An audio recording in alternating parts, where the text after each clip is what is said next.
I am.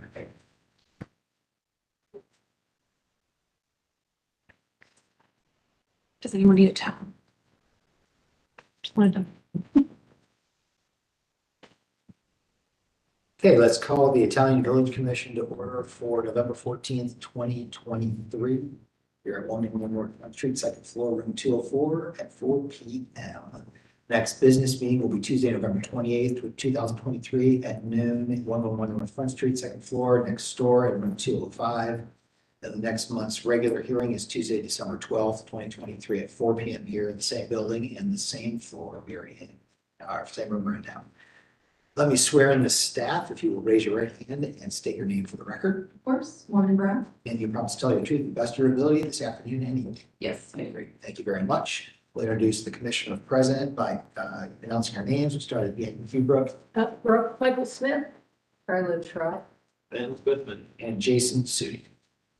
With that, do we have any public forum? For us. No, we do not.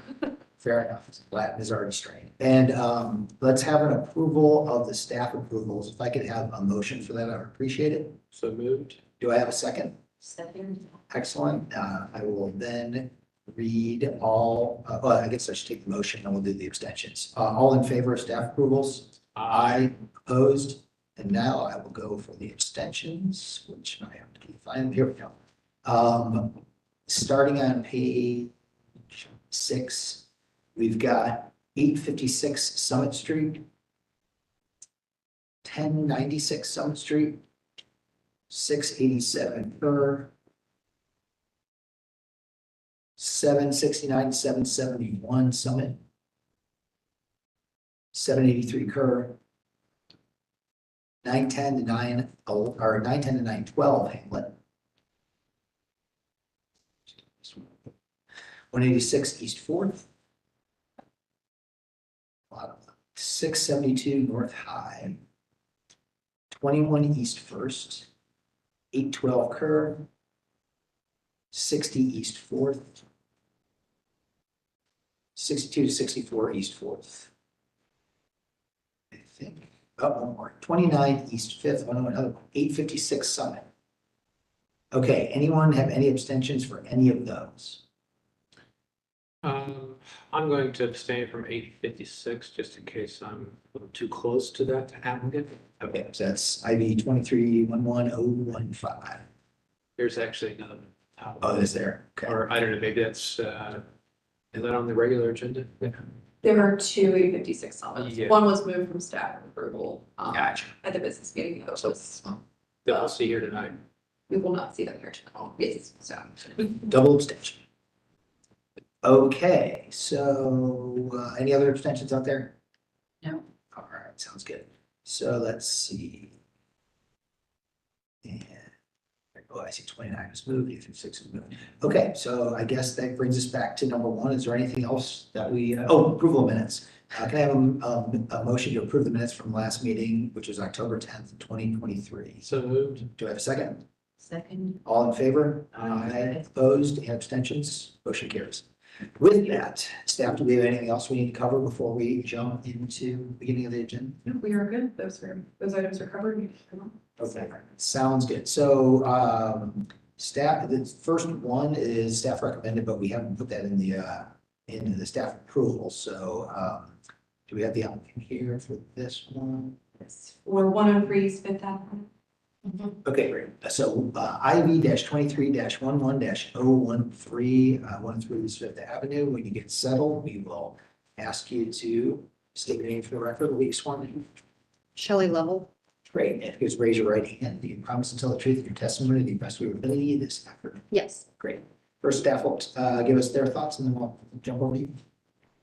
Proposed work description for 103 Fifth Avenue. This is to install a 9-foot by 3-foot awning above business front door along Fifth Avenue. Awning to be installed from storefront framing and awning valence to say platinum on the tip of the salon. Staff analysis at the November business meeting, commissioners moved the application to staff approval with the condition of the sides being open instead of enclosed. Applicant reached out and informed HBO staff that they would like to continue with the enclosed sides to match the awning of the adjacent property, provide full coverage against the elements. HBO staff located the approval of the neighboring awning from 2018 COA 181122, which extends the full length of the storefront opening, but there was not indication that the awning was approved to have open sides at that time. Staff recommends approval of application IV 23-11-014 as submitted with any all clarifications to be submitted to HBO staff for review and approval prior to issuance of a certificate with the following condition. The condition being to keep the sides of the awnings open per short north design guidelines, awnings and canopies, page 3.9. Basis of staff rec is short north design guidelines, awnings and canopies. Okay, over to you. For me, Over to you for whatever your thoughts are. we would really just like to keep the renderings the same, so it is universal to the signage next door to us. The building approved it as far as the leasing company. And Capital City Awning has the product in the frame ready to go. As is with the enclosed. Do you happen to know what if the frame is metal? Like, is it a silver colored metal, or do you know if it has like a powder coating of any sort to color the frame? I don't Okay. have clarification on that. Yep, understood. Okay, so let's, all right, I'm gonna start that. Morgan, you said staff, I want to support staff, so you were citing guidelines that we should have it open, correct? Yes, And I know that we've approved most in that condition, and if it's unbuilt, then I'm not sure that I see the reason to oppose that sort of thought. So I think it's just because we have this precedent, and if we start here to change it, then it's just harder to have a sort of continuity going forward. So if I'm understanding this is not built, correct? Correct, but they do have the product ready at Capital City Awning. They had the frame built, but Yeah, in the awning. all right. Yeah, I think that I have to support staff on this. I mean, it's appropriate to have it open-ended, and you don't have any loss of cost by changing it. So I'm going to support staff. Guess I'm unclear on that. If they, so they haven't physically built the whole awning? Yeah, we have an email from Brian from Capital City Awnings. They have the awning and the frame already. Gotcha. So they built the whole thing and just Yes. attached. Gotcha. Okay. And like I said, the building approved it as well, and they wanted us to keep it as universal to what was already pre-existing as possible. Yeah, let me just jump in on that. That one of the things we discussed in the business meeting, that if it had been similar to the other one where it had spanned the whole clear story, then it would have been a different story. But this is a shorter version of it where we see the exposed ends in kind of an entrance scale. So that's another kind of reason that I Our storefront's a lot longer than just the Beaker building right next door, so they have a pretty short awning. It meets their door frame, but ours would be across the whole half of the building. We have, hours, so we're different than this. pardon me, When you say hours, are you talking something different than we're so saying? universal to the left where the Beaker building awning is, that matches ours. I think you've repeated exactly what I was talking about, that it would be appropriate to have closed ends if it did span the whole Mhm. thing, but it is more appropriate in the shorter length to have an open end. So let's just get through all the comments, then we'll get back and make those discussion points. Carla, what do you have? I agree with Commissioner Goodman. I think that just because of setting a precedent, if we let you do it, then we have to let other people do it. And I see that on here on your drawing. Oh wait, maybe this is for the other one. It says that the tubing was painted black, but I'm assuming yours probably is as well. Work with opening the edge. And so I hope that this is not costly for you. But I think that we need to be consistent. All right, Brooke, what are your thoughts? I agree with all the comments stated thus far. Yeah, I definitely, that's clearly a standard. I am a little in between here. I do understand the argument if it was to the edge. Still a little unclear as to whether we did or didn't approve the other one. I feel like maybe we did. So I could probably go either way, but I do think it's much stronger argument if it does go all the way to the edge. That being said, I think there's always gonna be a number of storefronts that don't have the awnings as well, so there's already some inconsistency. Either way, I don't feel quite as strongly, but certainly I'm not opposed to the comments of staff and or the commissioners. So other thoughts from your end about having them modify that end to be exposed? I mean, I would prefer it not to be. Would you be willing to consider having them do that? I mean, if we're gonna be out a couple $1,000s, I can't change it. It just is a bought product that's obviously not gonna be approved to be put up. Yeah, I guess the question would be, would you be willing to have them modify the one they already have? I'd have to talk to my business partner about that as well. Okay, yeah, and I don't know what I'd say I have no idea what the specific cost of that is. I think what we're asking is, modification within the context of what's already constructed, not a wholesale change. Certainly wouldn't anticipate a change in the internal structure. So would you recommend staff should we continue or should we make that motion with your? I would probably recommend continuing if you still need to go. Yeah, I think It's part of the scene. Okay, that sounds- We can continue it to next month. It'll still be a staff recommended application, or it'll be a continued, sorry. It'll be, the top part of the agenda. It's just something I have to talk to her about. I gotta talk to Capital City on this about and do some homework. I'd just like to add something to this, that I think you can tell us if we need to take any action on this next stop, but that if it's acceptable to do an open-ended, then I think it should just go straight to staff report, just as we had discussed in the business meeting. Yes, I mean, it could, are you saying after the continue or after this? I'm saying if we move tonight to continue, I'd still like to empower you to approve it as an open-ended If it comes back that way. it came back that way. We could, I guess. Or does that have to be a motion? I think we continue it as of now with the comment of it coming back with open-ended sides to move to staff approval. I think that would be fine. If the applicant would like to continue at this time to talk to your business partner and verify and see, and then we can maybe do it that way. If not, we, come to the business meeting, we go to staff approval at that time, type situation that we've experienced before. So it's up to her.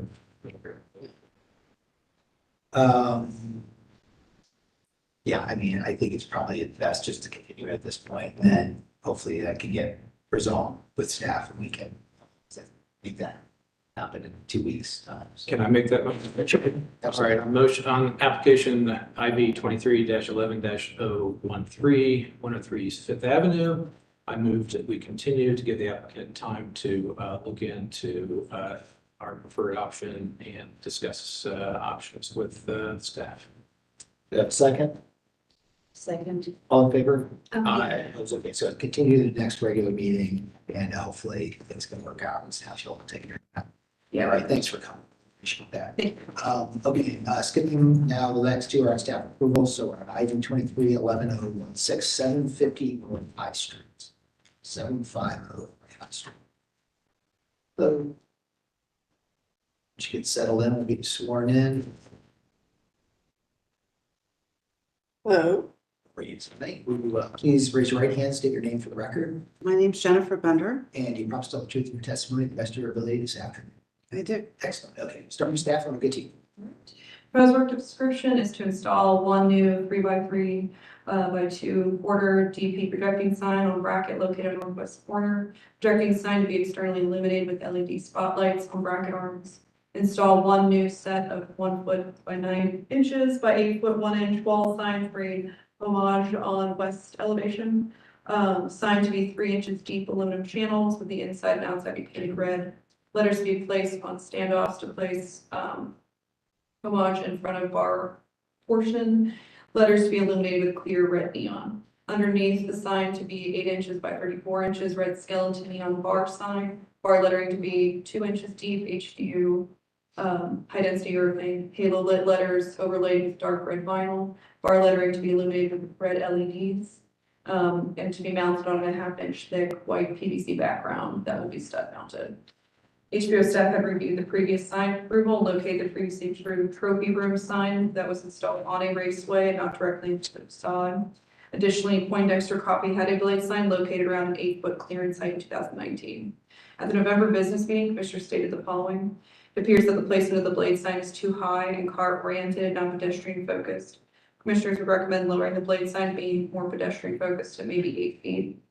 Requested additional detailed drawings of mounting and elevation drawings as previously requested by HBO staff. Also had concern about the bar portion of the wall sign. They would recommend maybe halo lit instead. The white rectangles behind the bar sign appear heavy, and to provide a section drawing of the sign to see if they are flat white pieces or boxes with the bars sitting within the boxes.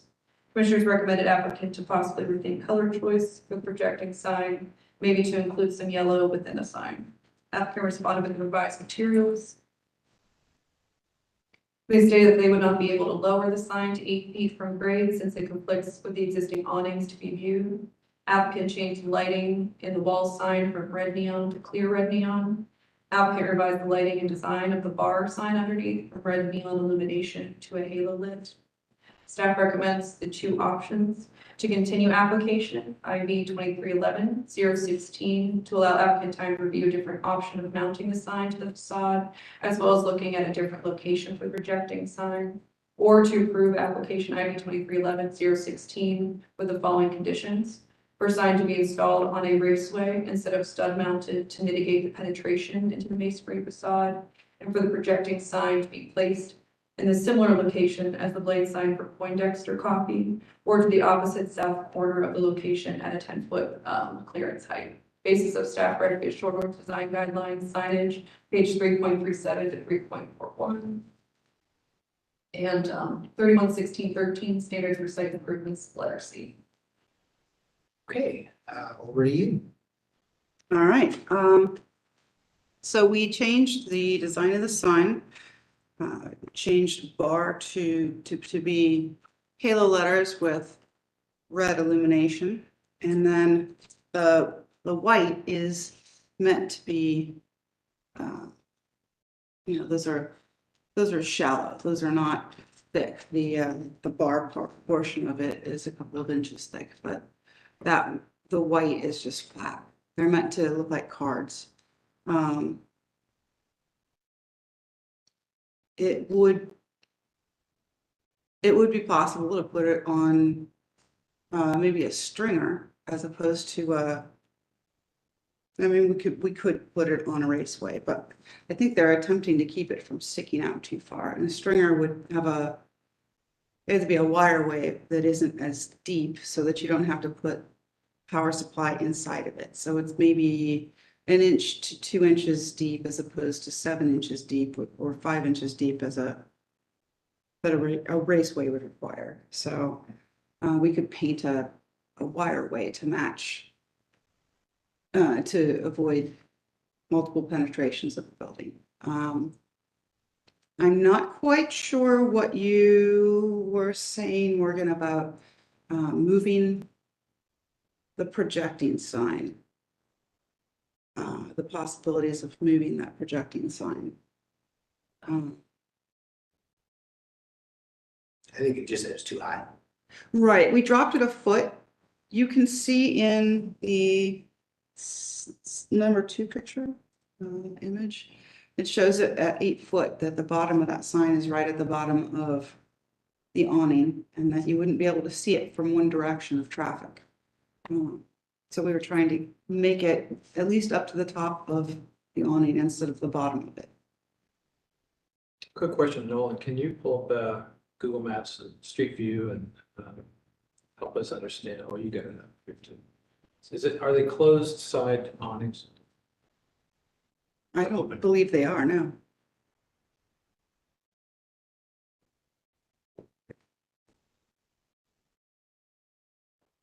And also the commission, like me to identify the portion that we're talking about in our recommendations, we can as well, for clarification. Yeah, I guess the question I was just having is where, oh, I see, yeah, it's at 10 feet now, okay, that's what you lowered it to 10.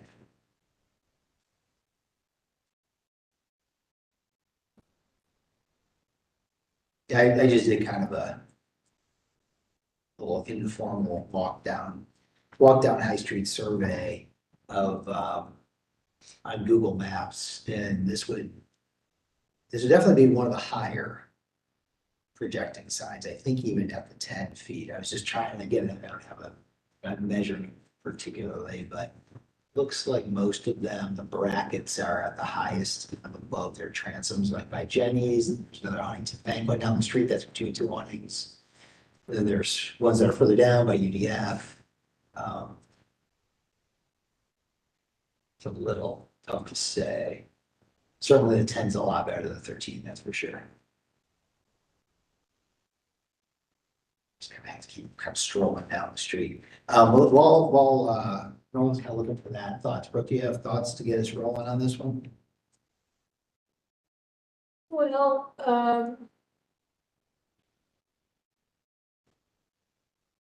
I think that I can get behind the, sign on the face of the building, but I don't think I can get behind the flag sign, the protruding sign. I understand the dilemma, not because of its interference with visibility with the awning, but I do think that the height of it is more vehicular oriented and frankly kind of clutters the sign band that's on the building. Is there a way to move that slider back to, I'm trying to remember what year it was. Be 6 years ago, to when the Poindexter coffee was. We've got that image down here. While we're looking for that, just let's get through the comments here. So, Brooke, do you have any other thoughts? So that's it right now. Carla, do you have thoughts on this one? Let Ben go first. Ben? Yeah, and I think most of us have come to see the projecting signs as pedestrian oriented and the face mounted sign is more automotive or streetscape or automotive space identification. So I would support the pedestrians or the projecting sign being low enough to be at awning level so you can see it from as a walker. And that the flush sign on the parapet is what you see from the car. So, and if you feel that that is not achievable or doesn't achieve your goals, then I just think that we should abandon the projecting sign altogether. I think its higher location seems out of architectural relationship to the streetscape and to the building. Over to the homage bar sign, I think that the bar part is kind of an odd thing with this dimensional background. So, but I understand it's part of the identity. So I'm going to suggest a couple of things that I think are supportable because it's all getting so clunky. Here are some more streamlined things. You could just get rid of the backgrounds. If you can have the letters themselves be halo illuminated or even neon illuminated at their scale, but without the background, then I think that's fine. Otherwise, I think that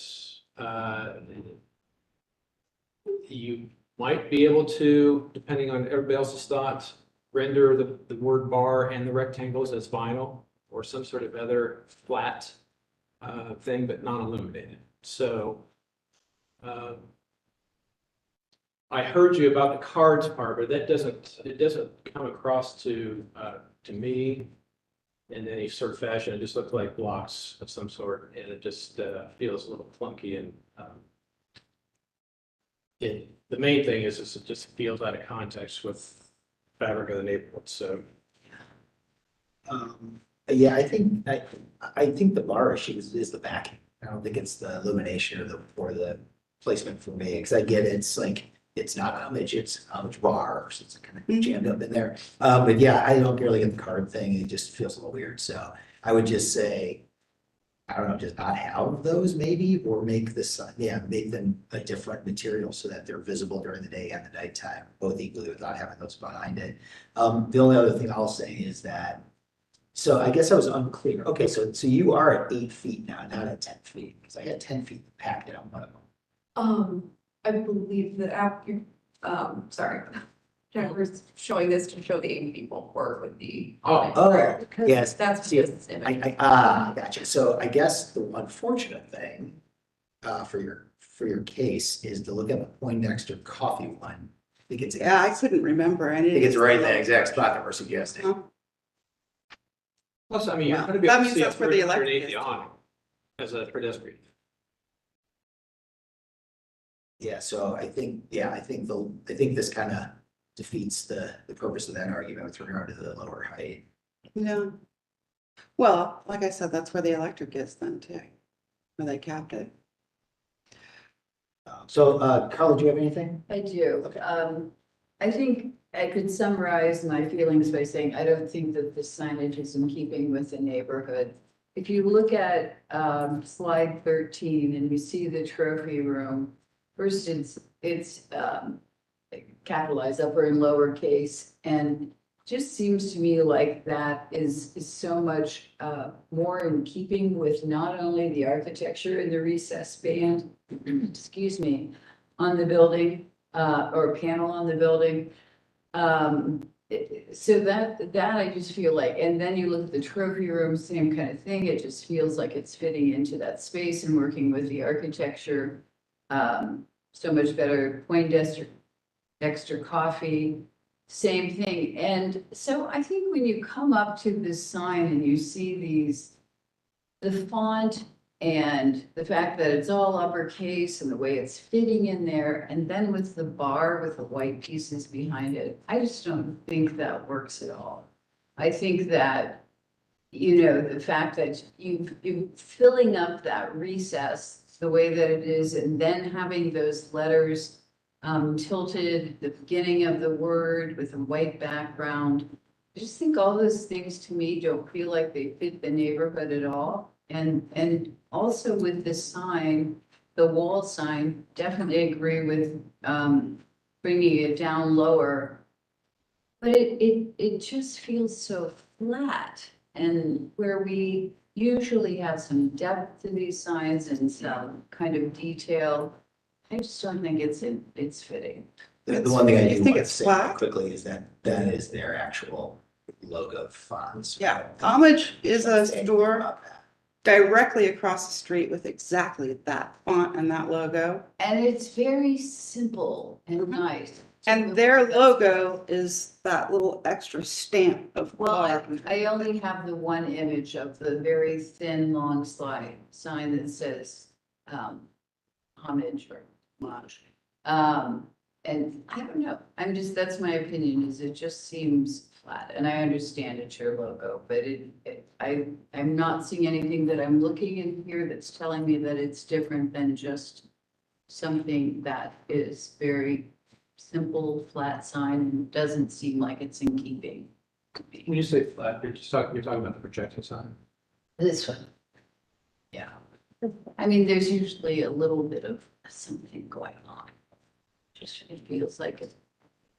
It's true that I kind of wish that we get more dimension out of signs, but So I guess to summarize, if they're willing to lower the sign to closer to where the Poindexter sign was and change the backing on the bar, is that what our primary concerns are? Are there other things that we are suggesting that they change specifically? I don't think so. I think that, yeah, if I were to craft a motion, I'd talk about the projecting sign being at 8 feet above grade. And as shown in the study and consistent with the previous sign. And that the homage sign is approvable as is, but the bar element below needs to be rendered differently. So I don't know if we continue that part and let them come back with a solution, or that we talk about options. Staff, are you comfortable with options? We could have options. We could also do a subcommittee version too as well, of, change of design of the bar that comes I have to. that on Yeah.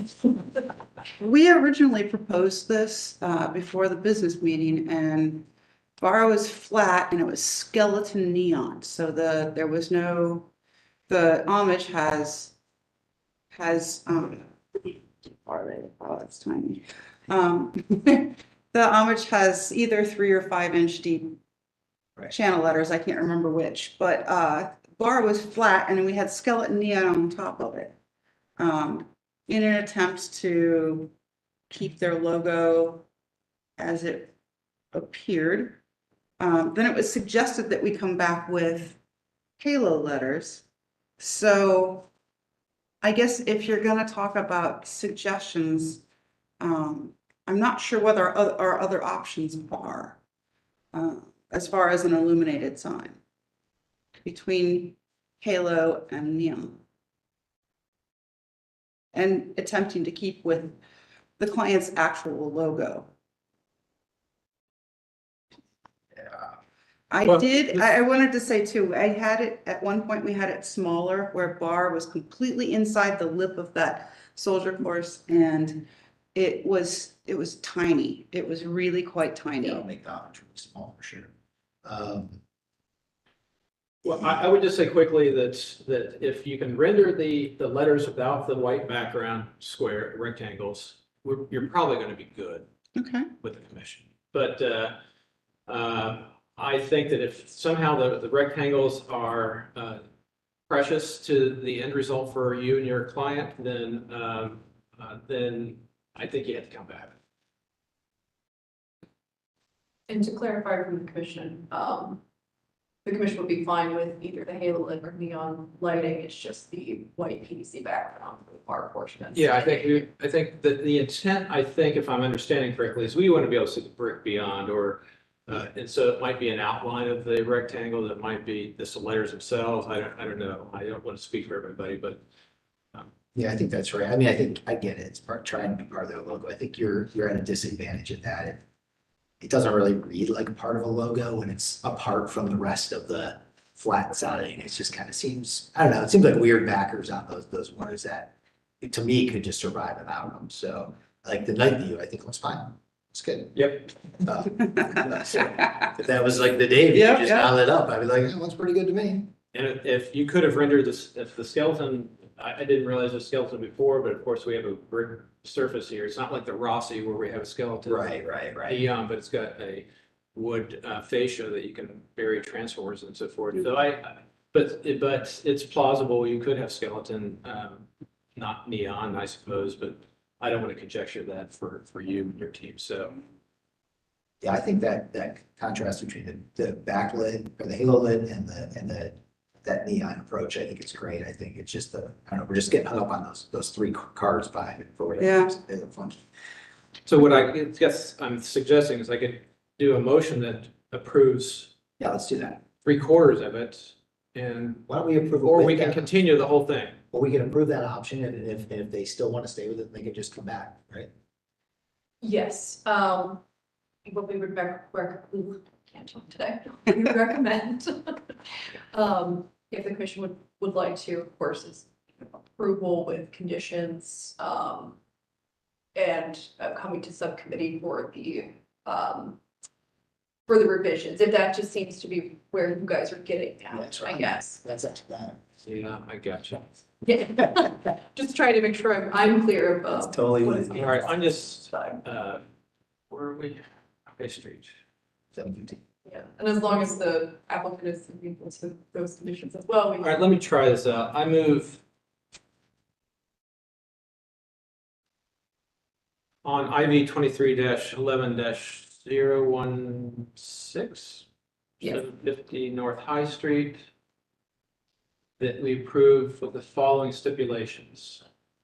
The projecting sign be located at, well, I'm about to say 8 feet above grade, but really lowest point is whatever the low point of the awning is. So bottom of the sign to line up with the Yeah. awning. Within an inch or two. I would Yeah, say. within an inch, whatever. Because we don't actually have a field measurement ourselves to reference. That the homage sign, which we understand to be, neon inside of recessed can, or, what's the technical term? Recessed cans, is that what? Open face channel letters. With face channel. As is. And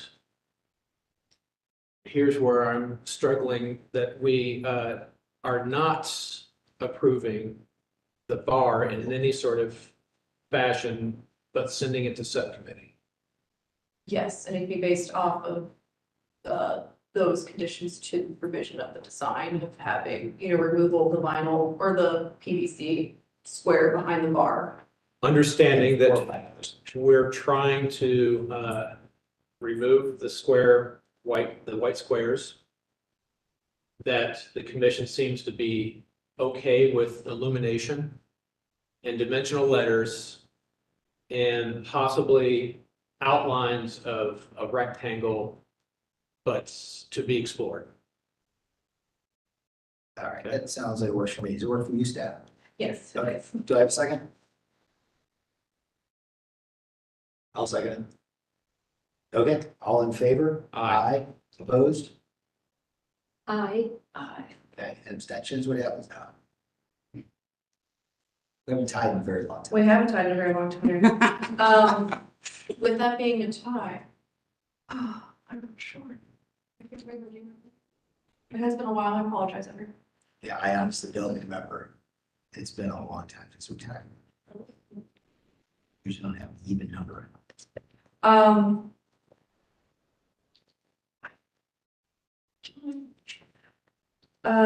They have bylaws.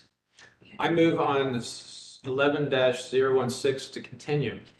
Yeah, let's, since we're at this point, crossroads, it would best to continue the application at this time. I'm sorry, I gave my best shot there, but you kind of get the feel from the commission, and that there might be some other solutions you can explore and bring back to staff for directly, and even with my assistance, I suppose.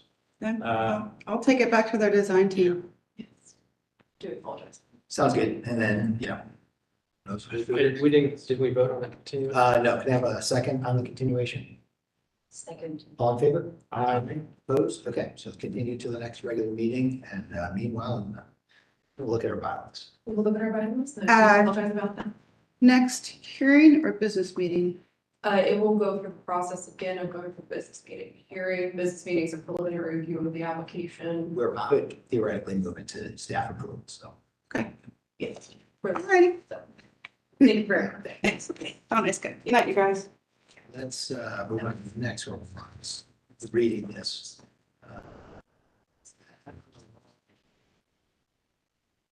Okay, so. I think you guys need to be on subcommittee. All right, so the next one is ID 23 11 017. 162 Eastport Avenue. Hello. Whenever you're settled there, will you raise your right hand and state your name for the record? My name is Lindsay Berry. And you promise to tell the truth in your testimony to the best of your ability this afternoon. Okay. Great, thanks. Steph? Okay, proposed work description is to remove existing wood drop siding and install new hardy board lap siding with 5-inch exposure to mat. New hardy board siding is to be smoothed. Staff analysis, property was previously approved for siding repair and replacement in 1998 with a photo indicating the extent of replacement on the west elevation, with additional proof for repair replacement of deteriorated wood siding as needed to match existing in 2017. The November business meeting, the commissioners made the following comments. And the commissioners agreed with staff's recommendation to schedule and conduct a site visit prior to the hearing. Staff had scheduled a site visit on November 9th to view the condition of the property. From what I could see, the replacement boards from 1998 have forked near the left joint of the drop siding, breaking the seal of the joint. We did observe rot located on the bottom row of the siding abutting a concrete front porch located at the front of the property. And there does appear to be failing paint, but overall, the original siding appears to be solid underneath from what we could see. Staff recommends. Again, more than I didn't hear the last, just the last sentence, as you said, overall. Overall, the siding did appear to be solid underneath for the original siding. Some of the 1998 had some issues that could be seen, warping and losing its joints. But staff recommends the following: the applicant retain the original siding and repair, replace where needed, as well as replacement of the current replacement trim to match the sizing within the guidelines in city code, or recommends approval of application as submitted with any clarifications to be submitted to HBO staff for review and approval prior to issuance of the certificate with the following conditions. For applicant to retain the original siding and to install the synthetic siding plus membrane over the original. Synthetic siding to be installed in the least damaging way possible, to have the option of being removed for future restoration. Additionally, for the synthetic siding to match the current sizing, profile, and configuration on the property, to install wood trim windows, doors, corner board, frames, and fascia per the recommended sizing within the guidelines and city code. Basis for staff rec is 311611, standards for operation. Okay, so over to you, your thoughts. Okay, so I had 3 different siding companies come out and all of them pretty much said that like the siding needs to come off. It is really rotten. I mean, this picture isn't the best indication of like the worst spots. There are some like wood with obvious holes in it, really, really obviously rotten wood on the siding. And so when Morgan came out to do the site visit, and she gave me her thoughts about it really not being that bad. It was just, I guess, it was surprising to me because of the 3 different companies that came out and all said that it is quite bad. So I understand. I just wanted to see if there were any chance of getting the hardy board. Knowing that, after seeing the different options, I would like to go with the hardy board just because of how durable it is and I think it looks nice. I knew from the beginning of asking this that it was probably not very likely, but I did find some comps in the neighborhood that made me feel like maybe there was a chance that it could be approved, especially comps that had old siding that essentially looks exactly the same as mine that now have hardy boards. So yeah, I guess I don't know why there's the disconnect between the company saying that it really should all go. But I know that they're trying to. We review historic materials specifically. Some of the siding companies, their purview is for siding stuff. Okay. Okay. I apologize. No, that's okay. No, I was starting to ramble, so I think I'm done. Could we say they also need money? They do for sure. I mean, I know that like one of the siding companies I had come look at is specifically one that does a lot of the historical restoration in the neighborhood, CJE restoration. I don't know if that rings any bells, but even so, like they're a company that does a lot of wood restoration on these old houses with the wood siding. So it struck me that even they were saying that really it should be all replaced and doesn't really make sense to do partial replacement. Though I do understand your point. Did any of them provide sort of an estimation or assessment or anything? An assessment of what? Did they even provide a written assessment that just kind of said that?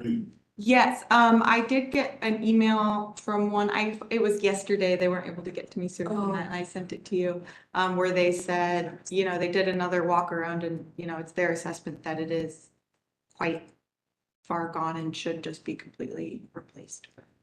But it probably was too late to be included, I'm sorry. I apologize. It's okay.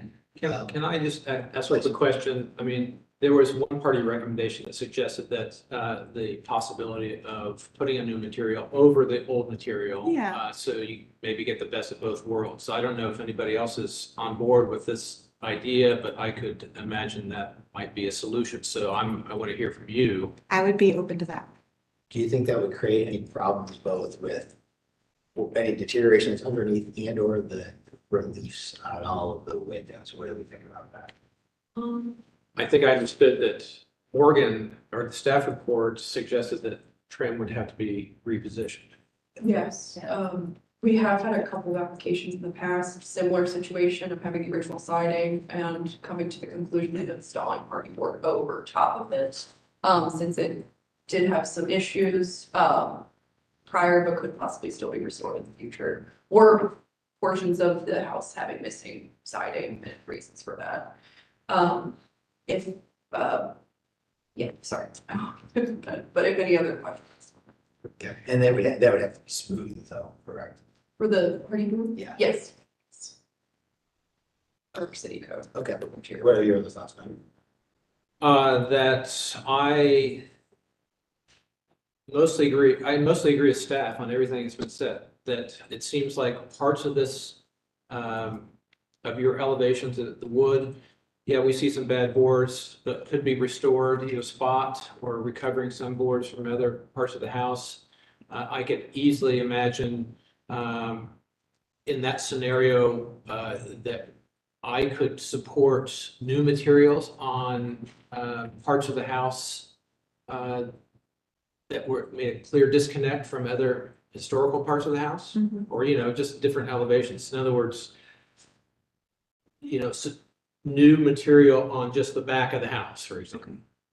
I could also support, given that if it's appropriate from staff's point of view, to over laminate the whole house so that somebody in the future could restore it, provided that you, as directed, made sure the trim all worked out in that scenario. I can support that as well. So I think this is the wood. It's kind of on the cusp in many ways. I would personally like to see it restored, but I want to make sure that you have options that allow buttoning up the house and keeping it healthy for another Right. 50 years.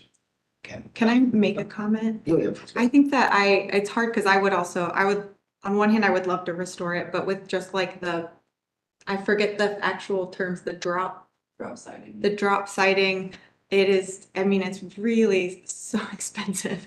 And I know that that's not the point of what you're here to make decisions on, but I would like to say that I appreciate the wanting to restore it. It would take me longer to be able to do that, and in the meantime would deteriorate further, I think is one of the things I'm considering. Carla, your thoughts? I think, personally, I would lean towards preserving it as well. I just, think that as a commission that's looking at historic structures, I think that's important.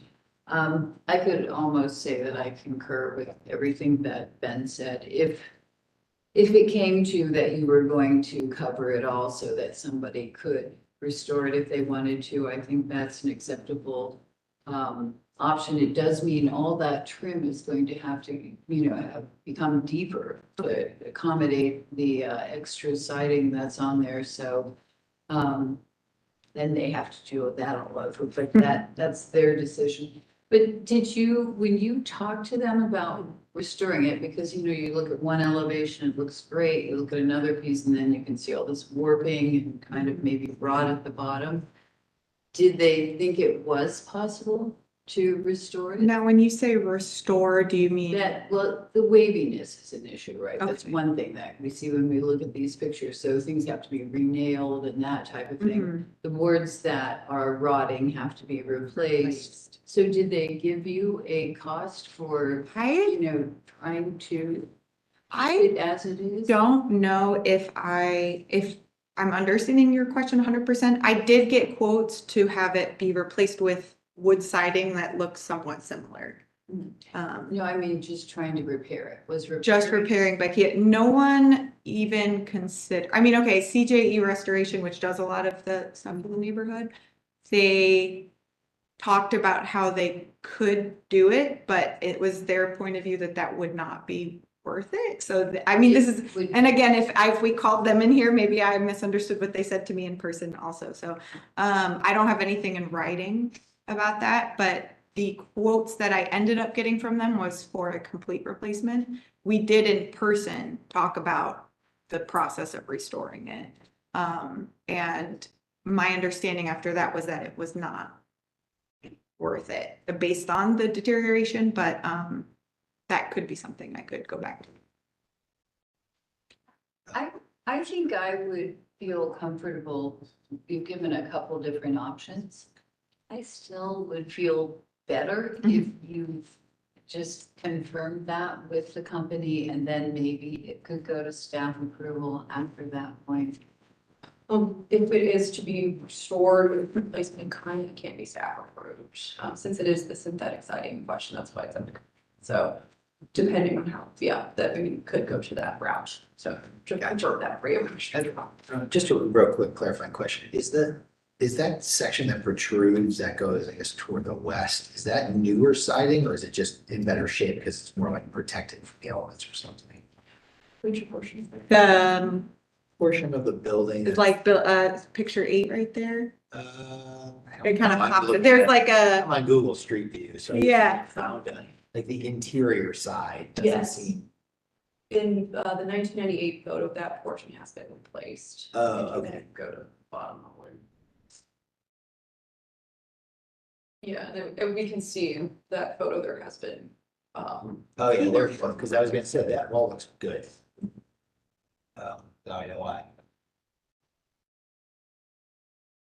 so I mean, part of that wood that's replaced is, or I guess I don't know which part was replaced. Yeah. It doesn't matter. No, I'm looking at it. I'm just intrigued. I haven't seen this picture. I will say from our site visit, we do apologize because I was supposed to send it to you. The boards that you can see on, I guess it's hard to locate, I guess, for this portion here, a lot of them are warping and disconnecting from that joint, that lap joint or drop siding joint, that we could see on the siding at the time. So that was the portion that definitely had some warp boards, Yeah, gotcha. Brooke, what are your thoughts? just to. I'm in line with everyone else in hoping that, the siding could be restored. You know, I think the overall photos don't look so bad. Some of the details might look bad. But I also wonder if you couldn't, if it seemed as there might be an elevation where there's, more bad wood than others, and that you could, kind of collect the good boards and have the front of the house and anything exposed from, you know, the sides or the front, with the original boards, and then replace the back or what's not visible. I feel for you though. I appreciate it. A lot of work. Yeah, the side does not look good. The biggest exposed side, but it's definitely in it's one of the worst shaped pieces. So definitely a lot of bad walls. That's the thing.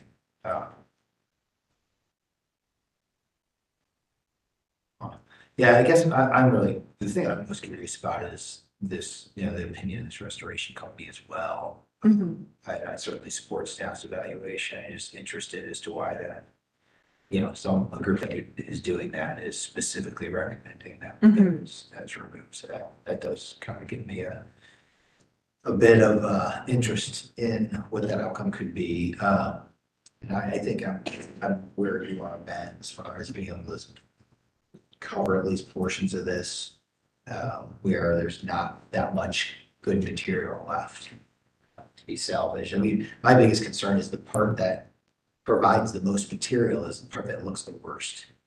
So I'm not convinced you could find enough good boards on the other side to make the big side better. I think you have to put new boards in there. So I'm not saying that's not a good solution, but I think a lot of this side is gonna have to be replaced, even if it's with similar cut similar material would.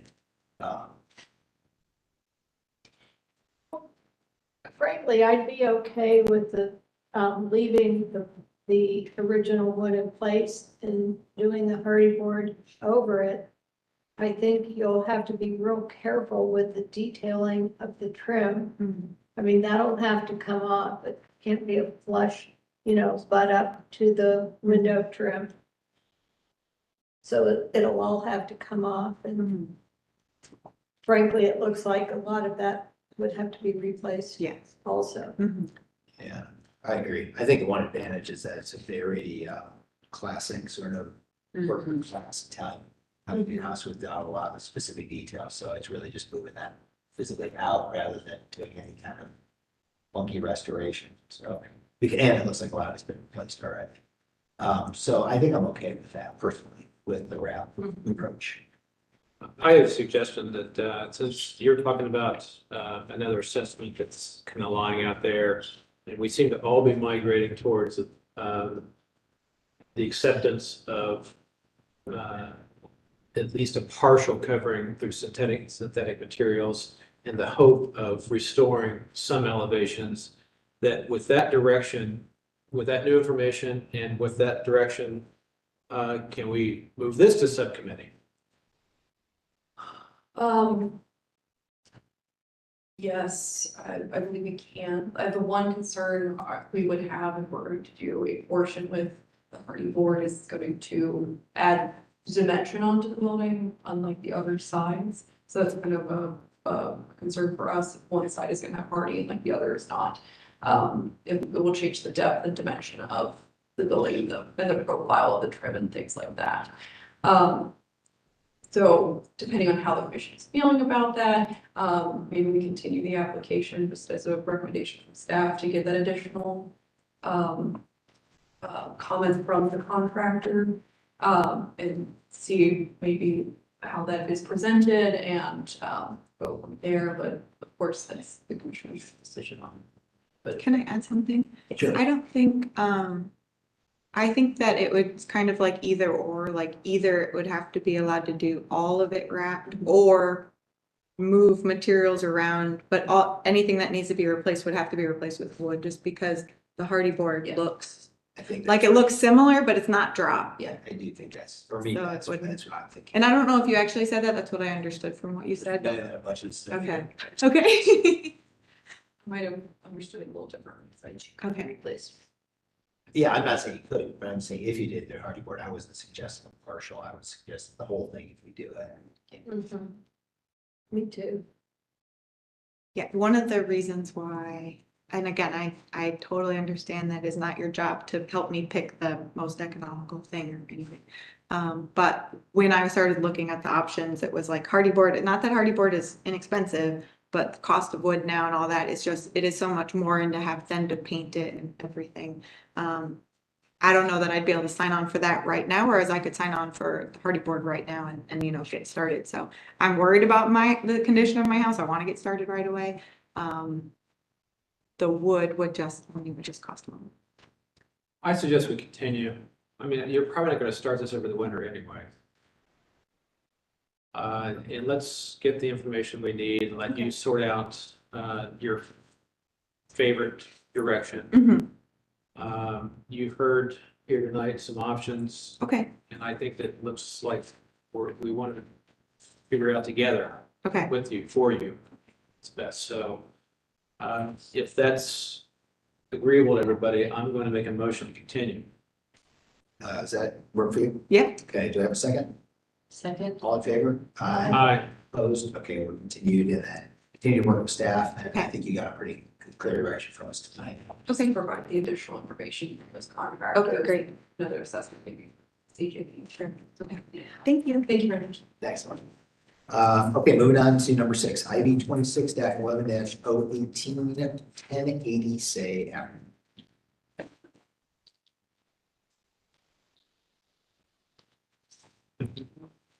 Reload and repeat, rinse and repeat, right? Yes, it is a night of specific things tonight. Well, let me get this up. Whenever you're ready, if you could raise your right hand, state your name for the record. Tim Paratus. And you just let you your testimony yesterday this afternoon. We'll see. Yes, okay, perfect. Staff, and then we'll get right back to you. Proposed work description, remove existing wood siding and install new hardy board lap siding and current pattern on home. Retain existing window trim or to replace with the same measurement, profile, and detail as existing trim. Repair damaged wood framing. Staff analysis at the November business meeting, the commissioners made the following statements and recommendations. Commissioners agree with staff recommendation to schedule conduct a site visit prior to the hearing. Commissioners were concerned about the detailed trim and would support it to be maintained. Commissioners asked applicant and staff to look into the compatibility of mixing the hardy board horizontal siding and vertical siding as well. Staff had scheduled a site visit on November 6th to view the condition of the property. From what we could see from the north elevation, has some extensive damage from the band between the first and second floor to the first floor. This can be seen due to the current openings and faster detachment on the boards along the band, as well as an opening that is currently above the front porch. Overall, though, the siding on the other elevations appear to be in good condition with failing paint surface as well. Of course, some voids being present in some areas. Staff recommends the following. Applicants remove the siding from the second floor band down to the first floor on north elevation to assess the condition of the framing and repair where needed. Replace the removed siding with new wood drop siding with the same reveal as existing. Repair damaged wood in kind to match vertical siding band. And as well as restore existing siding on all elevations and repair replace in like kind. Basis of staff rec is 311611 standards for alteration. Okay, all right, over to you. Well, yeah, I think the biggest thing is the structural aspect of the home. I think the picture two, you can put your hand in that hole and that wood just crumbles, and that's 100-year-old old oak, and we all know oak is very durable. And it's very concerning because there's been patches done in the past, so I don't know what the structure is. If I'm grabbing oak and it's crumbling in my hands, or I believe you saw that with your own two eyes, it's concerning, especially since it's a, over 100-year-old house. And we, one thing we want to preserve, of course, as much as we can, but the other thing is it could fall because it's probably balloon framed. So if the condition of the studs are bad, then we can have a structural issue and the house falls. So the back was an addition. So the main house or the original house is, in my opinion, pretty bad off. Other than that, I mean, I have a gentleman with a CNC machine. We can replicate the wood trim. That's not a big deal. My thing is preserving the outside as best I can from a historical aspect, and I think we can definitely replicate things with CNC machine, router. He just told me he got a laser cutter, so we can definitely engrave those things with new product. And I understand the historical aspect of the drop siding, but at the end of the day, I'm very concerned with the interior of the home. And I'm trying to preserve the interior also as, beautiful trim, things like that. So that's why going from the inside is problematic to the original trim, doors, things like that. We're trying to preserve. Even the flooring, I ripped up, you saw it, the old laminate, we have the original pine, and try to keep that historical aspect of it as best we can inside also. But yeah, I mean, that's kind of where my biggest concerns are. And Question for you. Is it possible for any of those more ornate pieces of trim, or is it possible that those could be removed and replaced and or restored in place rather than just replicated? well, there's rotting with Okay. it. So I mean, I on can, top, I'm wondering. the pieces on top. Yeah, just there's like a whole bunch of pieces, like variety of pieces throughout. I just noticed there's a lot of like kind of cool detail elements. I just wondered if any of them were better shape. Talking about like what Roland's. Yeah, like the ones on the top there, Yeah. and top. You know, the funny thing is I believe they replaced the front Did they? and it doesn't have that cool design, but I'm willing to put it all over with brand new. But there is rot on most of them. I mean, I can reuse what you know, Yeah. if you would like me to, but the funny thing is that the, where you would like it in the front, it's, Yeah. yeah. They do appear to be applied pieces of wood onto the trim, so Gotcha. So it's, you don't think it's actually original or? I believe they're original. I just don't think, I think they're a separate piece. Yeah, they're a separate piece from the trim itself. I think the front's original. Oh, not the fronts. Oh, the sides. Yeah. Oh, okay. I see it now. See how they did it. Sides. Well, I've got a question. It seems to me that your great is structural and sort of the overall preservation of the home. And that the siding proposal seems to me to be just your workaround to get to the structural aspects of this. Is that? It's a two-part thing, because I mean, I'm sure there's, you know, animals, I mean, there's big holes. You want to seal things up, Absolutely, but not until you've got the structural sorted out. yeah, You're not going to know the structural until you take off the siding. correct. And, I mean, the thing that I see is that the horizontal siding, is not as bad as the vertical siding. And that, vis-a-vis the, staff's recommendation of removing some section of the home, especially, and you, I suppose it's, you know, going to be priority based on where you think the most rotting is happening. Take a, you know, expose the siding, expose the structure, do the repairs, and then your siding problem may not be as big of a problem as you think it is. So, you know, I definitely think that all of us want to see everything kind of restored to similar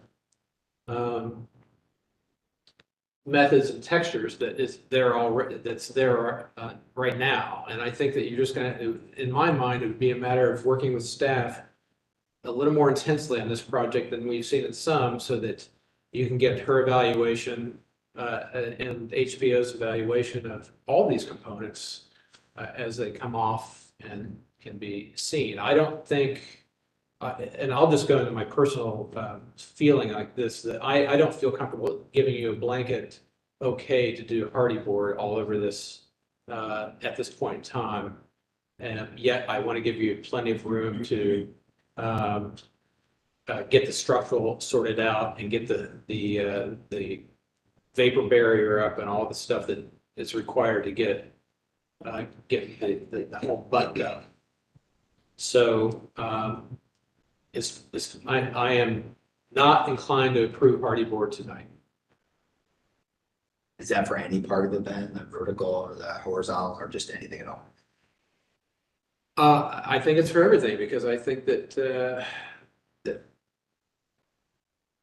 the way it's just, the way you disassemble some of these things are going to indicate the best way to reassemble it.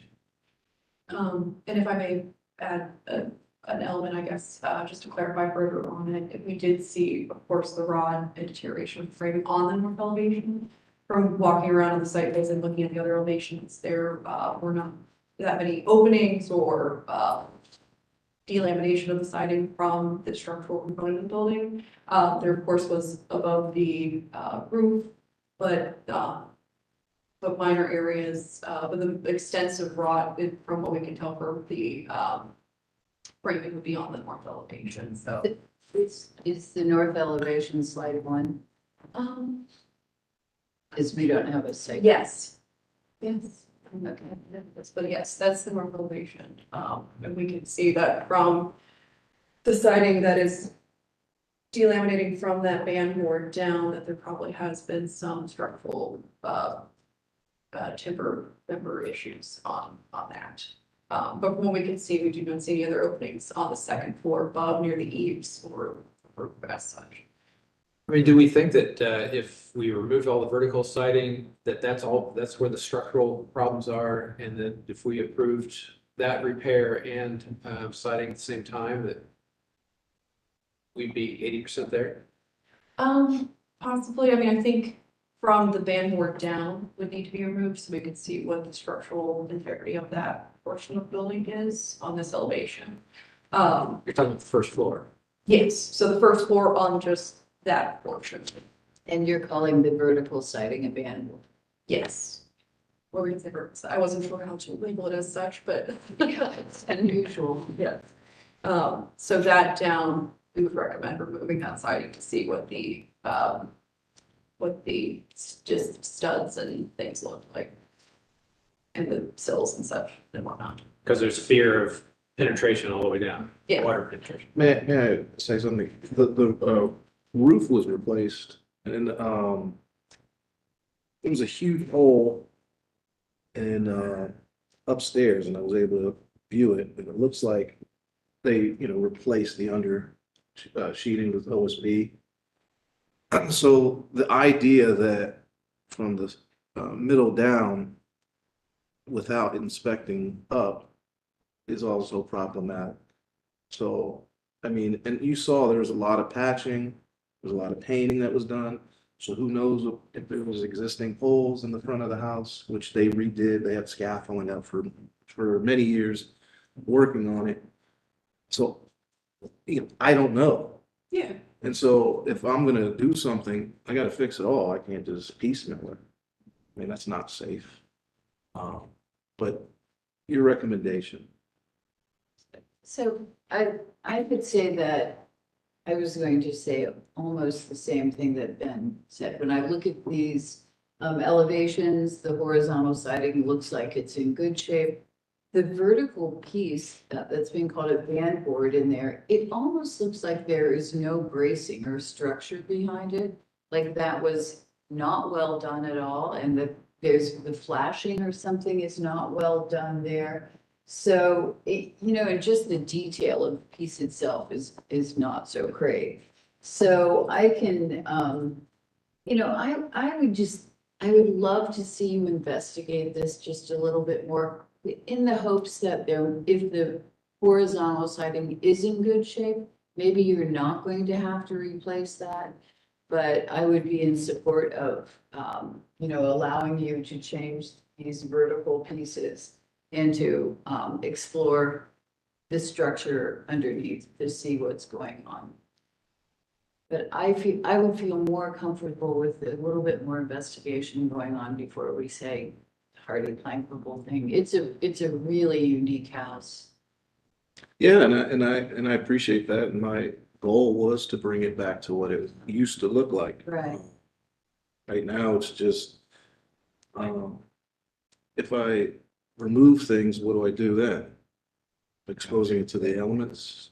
Yeah, I mean, you'd have to, if you're with a contractor that would take you through that. I'm the contractor. Oh, I didn't. Yeah, very knowledgeable about what I'm talking about here. So I'm just trying to, I guess we'll have to table it and have more discussions. So let's hear what Brooke has to say. Yes, Well, oh my gosh, what a mess. it is. I mean, I think you should be commended for even taking something like this on, frankly. And I agree with you that the detailed photos are really, towards the back end of everything are really, kind of disturbing with the amount of rot and openness that's in the building, and some of the interior photos show mold. So there is definitely moisture coming through. I think that, I think given that you're the contractor, if you were to start taking the boards off, my sense would be that there's more rot in the lower portion of the walls because of the migration of water. And so if you were to start there and you could actually see how much of the studs were rotted and how much needed to be replaced, that might be, helpful. But I definitely would agree too that the vertical band. It, yeah, I just think you're probably want to get this buttoned up pretty quickly. Yeah, and one other thing I forgot to mention, they removed a lot of the interior wall, it looks like. So it's not plaster glass anymore. And so being a balloon frame, the lath boards hold it from doing this. So if I remove it, and I know it's balloon framed, I'm definitely gonna have to fire block. I'm definitely gonna have to put horizontal bracing.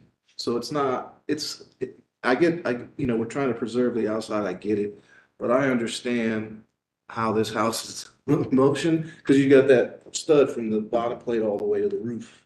And there's nothing in between that braces or fire plugs. That's why the older houses go up like tinder boxes. It's balloon frame. Yes, ma'am.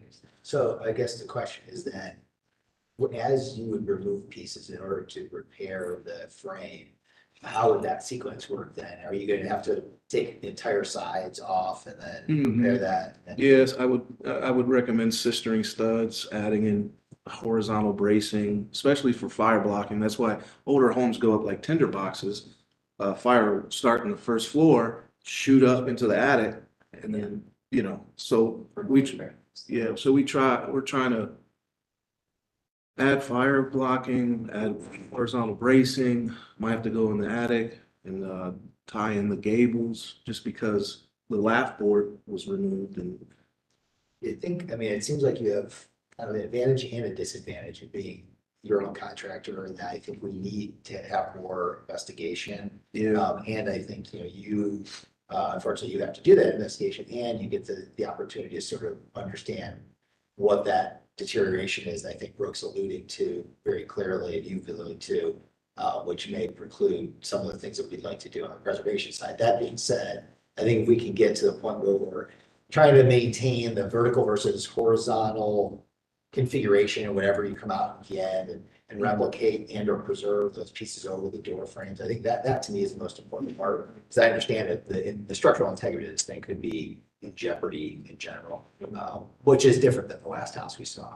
I think the last house I got a solution for both of us. I'll give her this item. Are you comfortable with us tabling this now? Yeah, that's Doing fine. it, we can work with staff in order to really, take Yeah. that off and investigate it. And if in taking that off, that's becomes a situation where it's crumbling and unsalvageable, then I understand that. That's something that has to happen. Like I said, I'm more concerned with the fire blocking. Also on the second and first floors.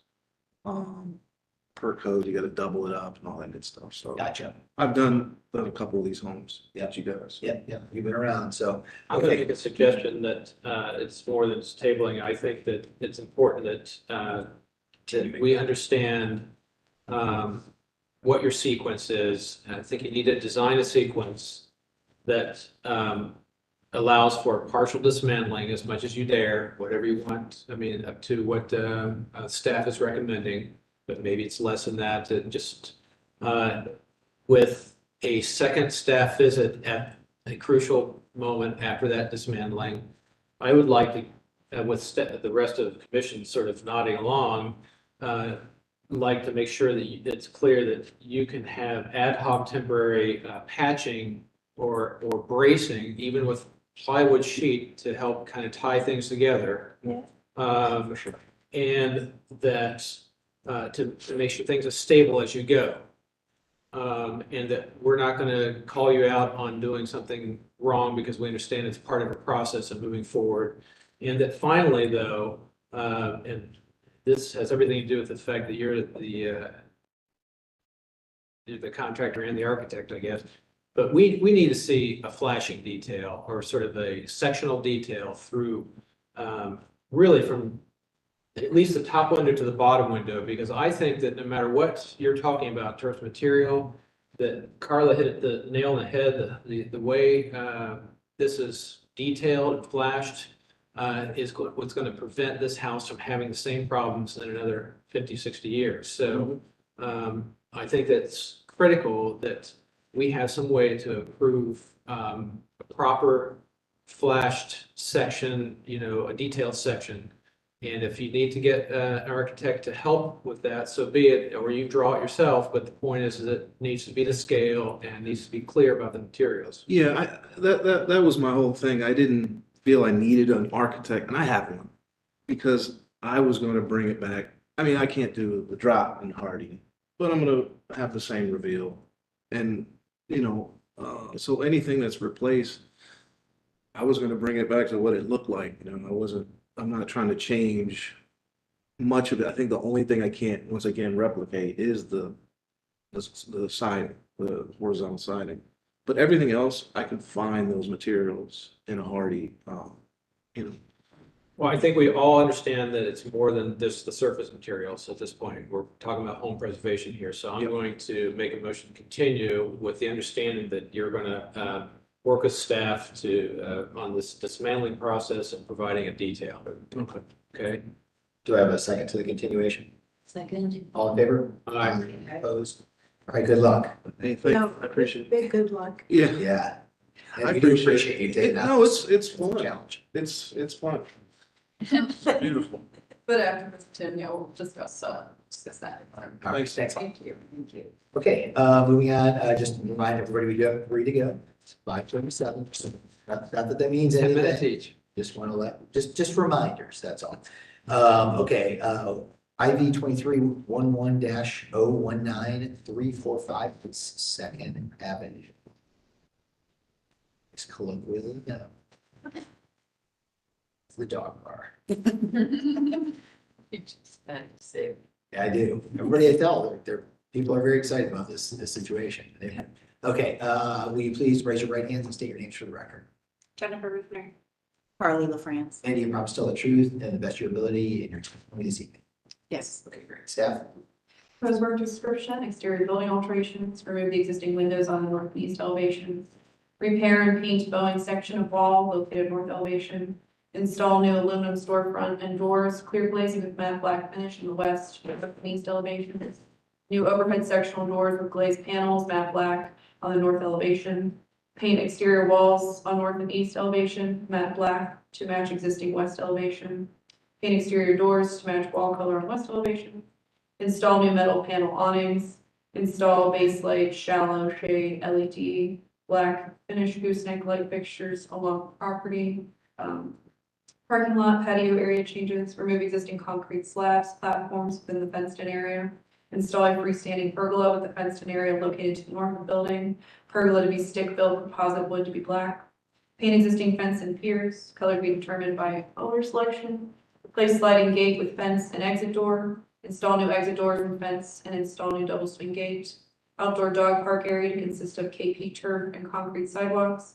Built-in bench at the exterior bar and built-in bench with integrated planters to be constructed of wood framing and HDPE paneling.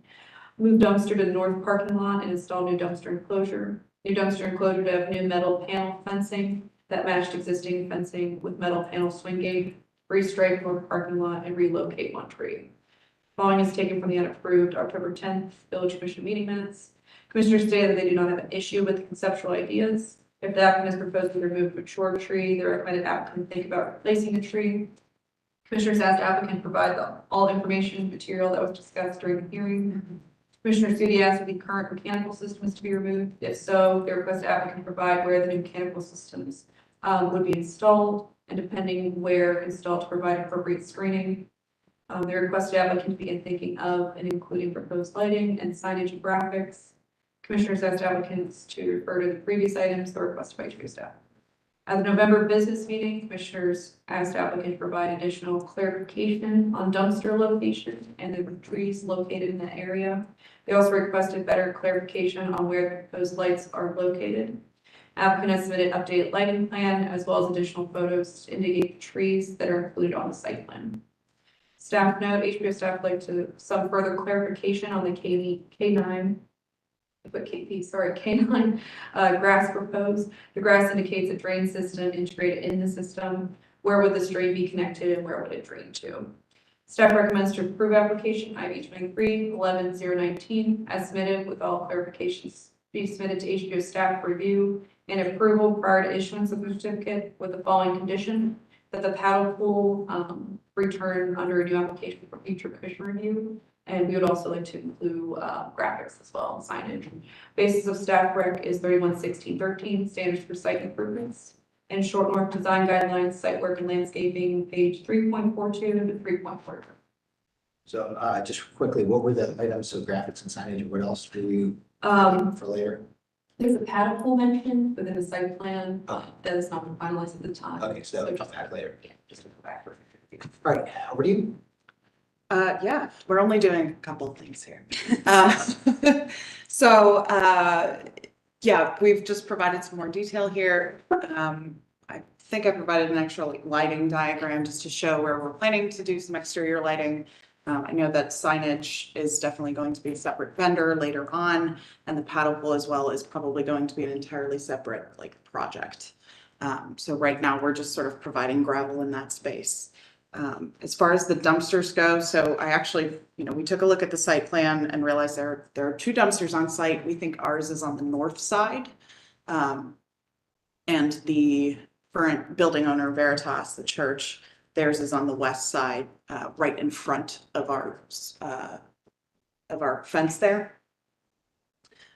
So we're proposing that we would have Veritas move their dumpster to it looks like a pretty obvious little dumpster enclosure that they could move it to.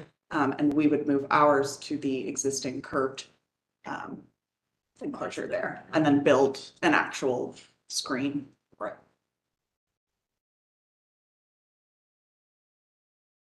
Can you explain what the linear lights are, how they're suspended, how they're mounted? Yeah, we plan to kind of electrify the pergola there. We would have some power running down it. And then we would have these suspended light fixtures with kind of built-in ballasts. So it's on the pergola. Yes. All right. You want to keep going better? I will keep going. I really am mostly supportive of this entire project, but I'm going to request that the wall packs be removed. Okay. And The lighting. yeah, and that you reconsider, well, I guess I have one more question. At what height are these goosenecks mounted above the grade?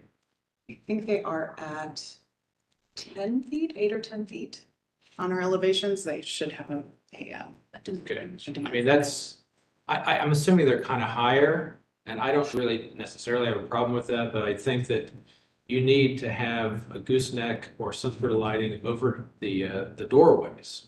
And maybe at a lower height, I think it'd be fine. So I'm looking at a doorway, it's on the north side of the building, I'm seeing a doorway on the west side of the building. And the one on the west side has, on your exterior lighting key, has the gooseneck strangely asymmetric to its, you kind of want it to wash the doormat. Yeah, could we see that? So, but that might conflict with the way the pilasters and other elements of the elevation are happening. So I guess maybe what's required here is to show where these are in elevation as well. And that's, so what we're talking about is that you've got some nice spacing along here, but there's a door right here. You've got some, well, spacing here, but a door right here. So I think this needs to be revisited with a more sensitive implementation of the lighting to the doorway and to the elevation. I think the fixture itself is fine. And I'm delighted to hear that you're willing to remove the wall packs, which are kind of redundant and not as particularly attractive. So now I understand the linear lights. That is my feedback for support. Okay, Carla? I'm supportive. In addition to looking at architecture, we look at landscape. And I was a little bit concerned about the lack of trees, and then I went to Google Maps and saw that there are quite a few existing trees on there that only showed up as very small circles on your drawing, so.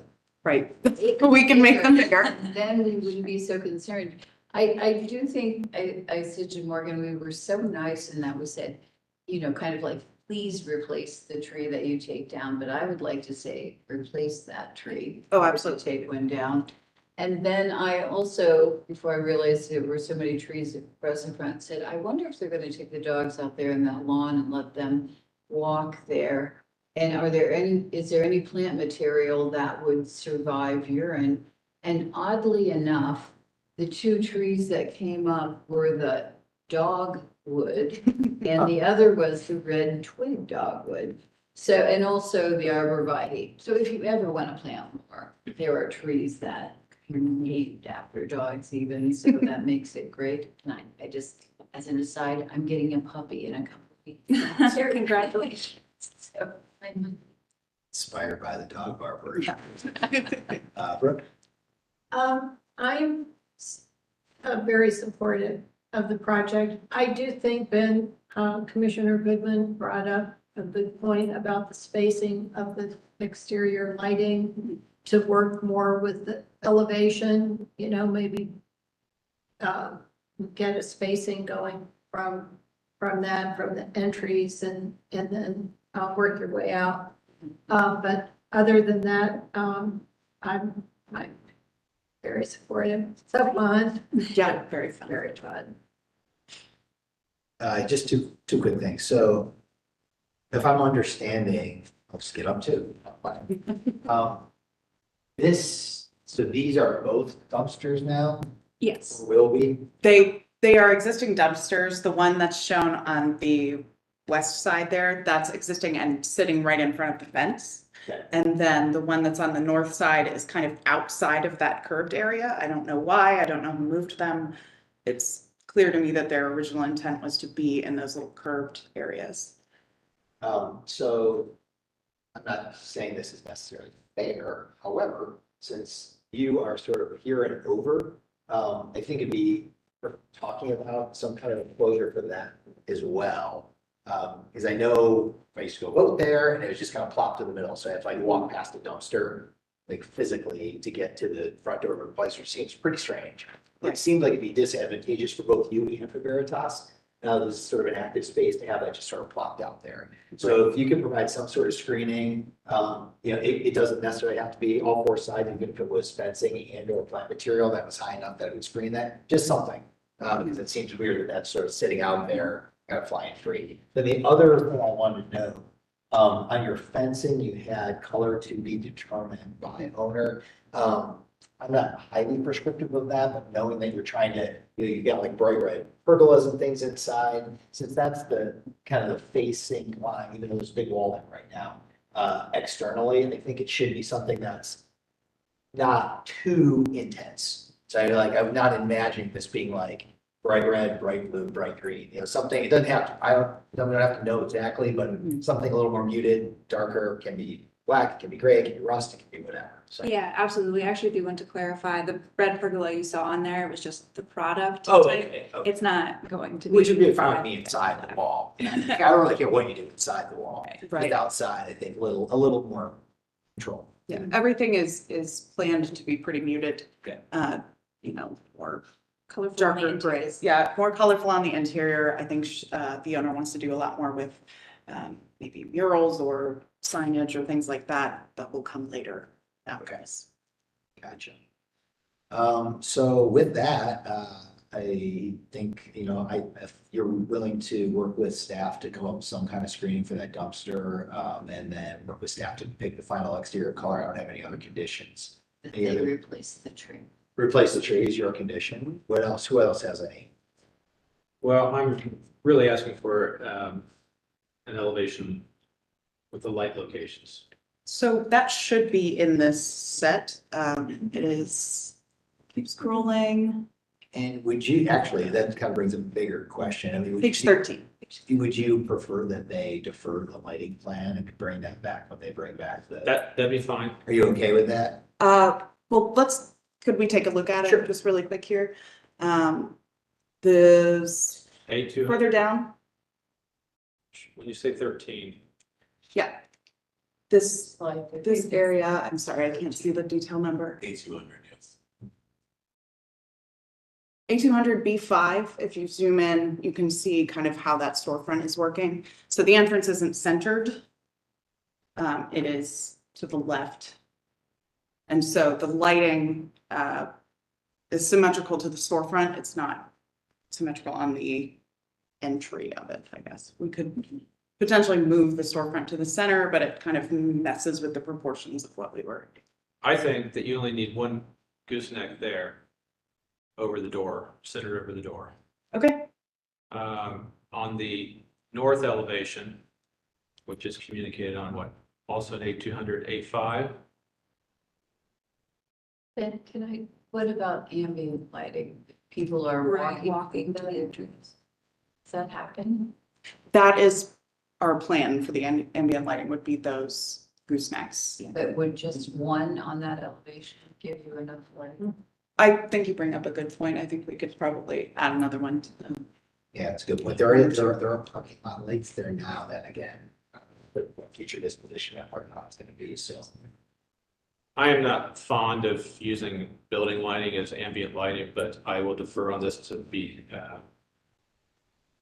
compliant. I think if you're going to do it, it should be centered over openings. Or you're going to add two, if you're going to add more, it needs to be, 3 more over each window opening, for example. That's what.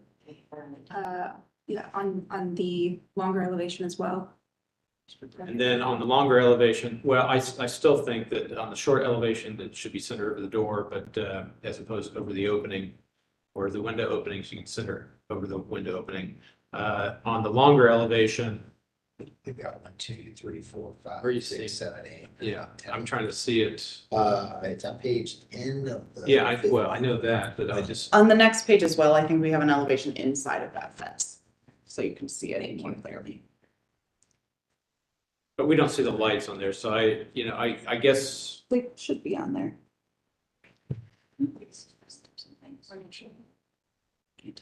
oh, I see. Yeah, I don't understand the spacing at all. Yeah, I think they flank the openings is how we've spaced them out. Yeah, so these are on either side of that opening, that opening, that opening, that one, so they're just evenly spaced in between. Makes it a graphic. Yeah, the pool area, since it doesn't have an opening, just provided some ambient light off of the building. Yeah, rather than getting like a regular spacing, it's kind of just center between the kind of irregular openings. Right.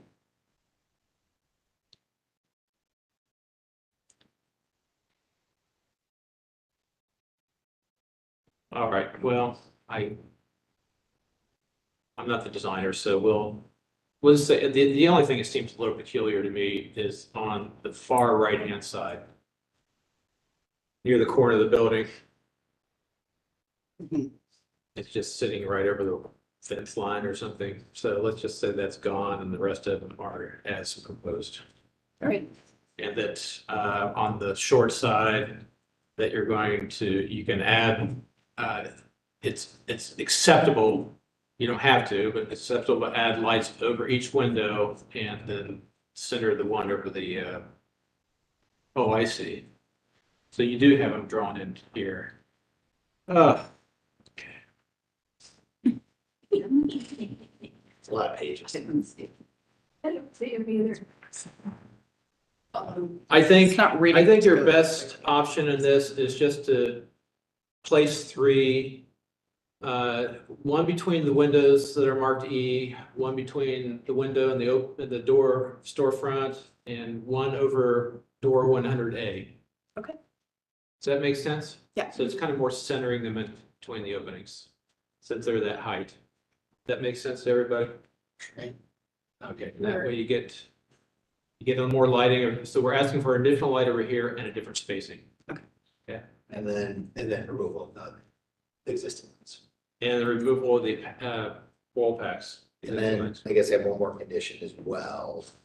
Depending on where your mechanicals are located, they should either be roof mounted or if they're ground mounted, then to work with staff for screening those on the ground plane. They are roof mounted. We have no plans to change that. Okay, sounds great.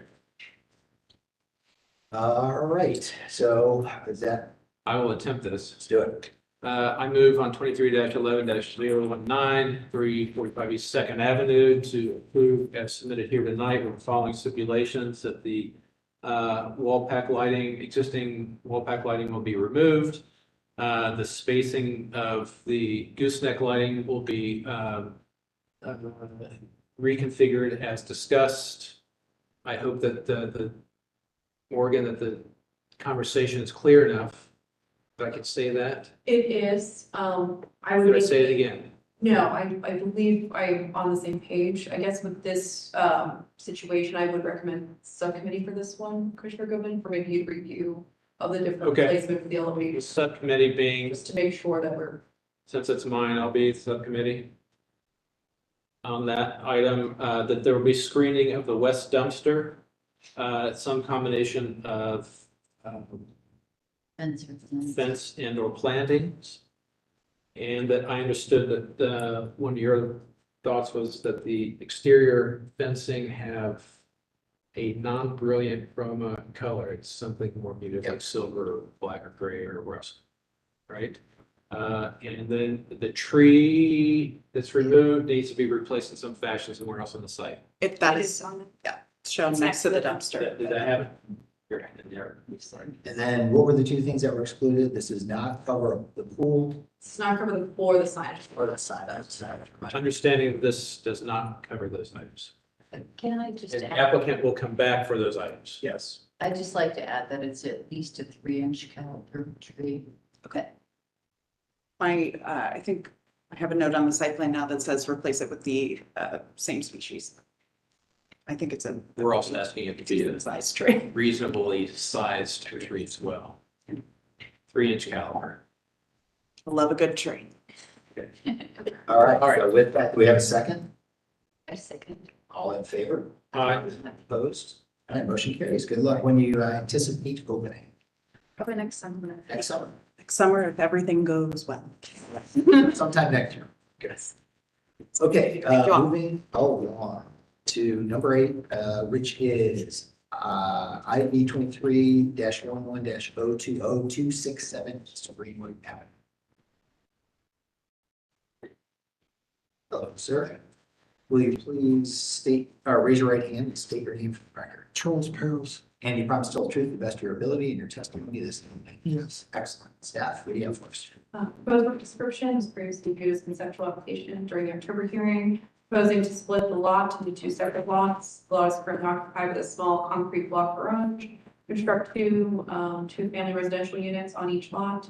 Materials to include snap seam metal siding, material, weather zinc, metallic copper, access cable railing for balcony areas, cast in place concrete for first floor, IPE wood soffit for balcony area and door surround, gel-blend doors, metal clad wood and slate, doors to be full light for main entry, and sliding doors to access the rear yards, gel-blend sightline clad wood window casement and slate, install Z-Light Edge 18-inch tall LED outdoor wall sconce next to entry doors, sconce to be matte black, install matte black metal mailbox and properties, which will include the house numbers as well. Landscaping to include both, included for both lots, a variety of planting, IPE deck, trio smooth permeable pavers for driveway area and walkways for entry steps, buff wash concrete, horizontal siding or cedar fencing, steps and stoops to be cast in place concrete with smooth finish, concrete sidewalks along 4th Avenue, 5th Street, and Greenwood Avenue. This is also for variance recommendations. Would the commission like me to read out the variances at this time? I'm okay. Does anyone else need the variances read? No. For staff analysis, following is taken from the approved minutes. Majority of commissioners are in support of the 1960s garage since it has been deemed non-contributing. Commissioners were in support of the creative use of the site and space. They're also in agreement with the scale and how it fits within the streetscape. Commissioners are in support of the lot split. Stated that ideally would be trees on the site, but currently there are no shade trees have been included in the design. Would recommend adding them in landscaping. Commissioner Trot stated that the design was for a compilation of industrial vernacular that is seen in the area. Commissioners appreciate the greenery, softening, with the concrete will recommend additional plantings to complement the architecture. Commissioner Studi stated that the poured concrete first floor would be suitable to the industrial space and pays homage to the Bud Dairy extension. Commissioners in support of the 3-foot sidewalk on Fifth Street would recommend adding a sidewalk onto Greenwood. At the November business meeting, commissioners made the following statements and recommendations. All commissioners appear to be in support of the overall application. Applicant notified that there has been some pushback from traffic management for the sidewalk on Fifth Avenue. Proposed solution would be to push back the sidewalk with a berm. HPO staff requested applicant submit updated site plan with this change on Fifth. Applicant has submitted the revised materials for the updated site plan to show the 3-foot wide paver path added along Fifth with an existing grass berm to remain. Additionally, applicant is removing 2 existing utility poles along Fifth to be relocated to clear the proposed path and drive areas. Staff recommends to approve and recommend application IB 2311-020 as submitted with any all clarifications to be submitted to HPO staff review and approval prior to issuance with following conditions. Conditions being to plant additional shade trees within the grass berm along Fifth Street, for the trio smooth permeable pavers to be placed on a permeable base, and to submit the garage door manufacturer for final approval by Historic Preservation Office. Basis of staff rec is 3116.12, standards for new construction, as well as short run design guidelines, height massing, page 3.22, 3.23, and new construction, page 3.27 to 3.28. Staff, do we need a separate motion for the demo? No, not technically. This will be just approving that demo because that's part of the application. So it would be approving the demo at the time. And then just to clarify on the sidewalk, so you will be able to maintain the sidewalk with a tree lawn, or how did that all fall out with the city? We are placing a 3-foot permeable paver sidewalk on the property. Okay. Right along the edge of the property line. Okay. And maintaining the 25-foot right of way, which consists of about 5 feet of grass. Fair enough. Okay, Gotcha. Okay, but you may be able to have at least a 3-foot walkway that will Exactly. provide access. Okay, and that has been approved by traffic management. okay, thanks for working through that. I'm sure it's Yeah.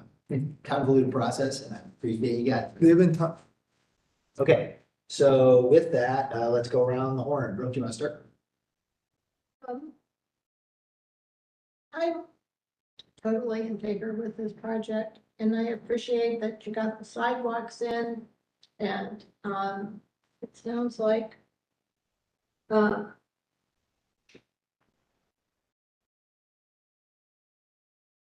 you did add more landscaping or trees, is that correct? Or, Yeah, we placed street trees in, I think 4 trees along Fifth. And then we're keeping the maple on Fourth and we're placing 2 in the yard to the north. That's great. Page is that on, do you know? The site plan, on this updated site plan. 8, maybe? 8? There's one up on the screen right now. Yeah, there's landscaping plan on page 8 or slide 8, and then the site plans on slide 10. And then we, all the, I saw in the elevation that there were 3 trees in there, but I don't see it on the plan. Is that, just, am I missing it? Yeah, they're a little tough to see on Oh, that wait, plan. there It's it on that render, just like. Yeah, they're on the other side of the. Yeah. Got it. Thank you, Fred. What kind of they? Looks like they. No, I have nothing else to add, actually. That this is a really great project, quite a while, and continue to think that. Excellent. Ben? I echo all that. Thanks for the sidewalk resolution, and I support the demo, given the project type. So I'm ready for a motion. Yeah, same here. I think it's a really great project. Going to be a huge add to that street. Is there anything else you'd like to say before we vote? Thank you. Okay, sounds good. Before we do go, Commissioner. Yes. I would reject, any of the conditions that staff had mentioned, would you like to approve that, or? I feel like the conditions I have were met. Well, didn't we have any conditions they feel were not met yet that need to be included in the motion? Can you read those again, please? Yes. Oh, your conditions? Yes. Oh, Just what absolutely. staff, yeah, I had mentioned in the staff report, but I can read them as well. The only conditions that we asked was just for maybe additional, shade trees within the grass berm along Fifth. For the trio smooth permeable pavers to be placed on a permeable base, and to submit the garage door manufacturer for final approval for H2O. So I think we got. How do you the feel about that? street trees, Right? We agree with the permeable base, so we can obtain the, so we have to do a CC plan. That's frankly. And then also, if those trees along Fifth want to be in the berm, I guess traffic and management would have to approve that. I'm okay with the location. You have 4, correct? Yes. 2, 3. Yeah, I'm okay. I'm okay with that. I think they still serve the same function. In my opinion, of creating, some kind of canopy on the edge of that relatively skinny narrow street. So I don't think they need to be right up next to the street. I'm still looking to see what kind they are. Yeah, do you have that specified, Chuck, somewhere, the type of tree? I think it's on the, Because it says the Amelanchier here, but that is I north. think they're gonna be.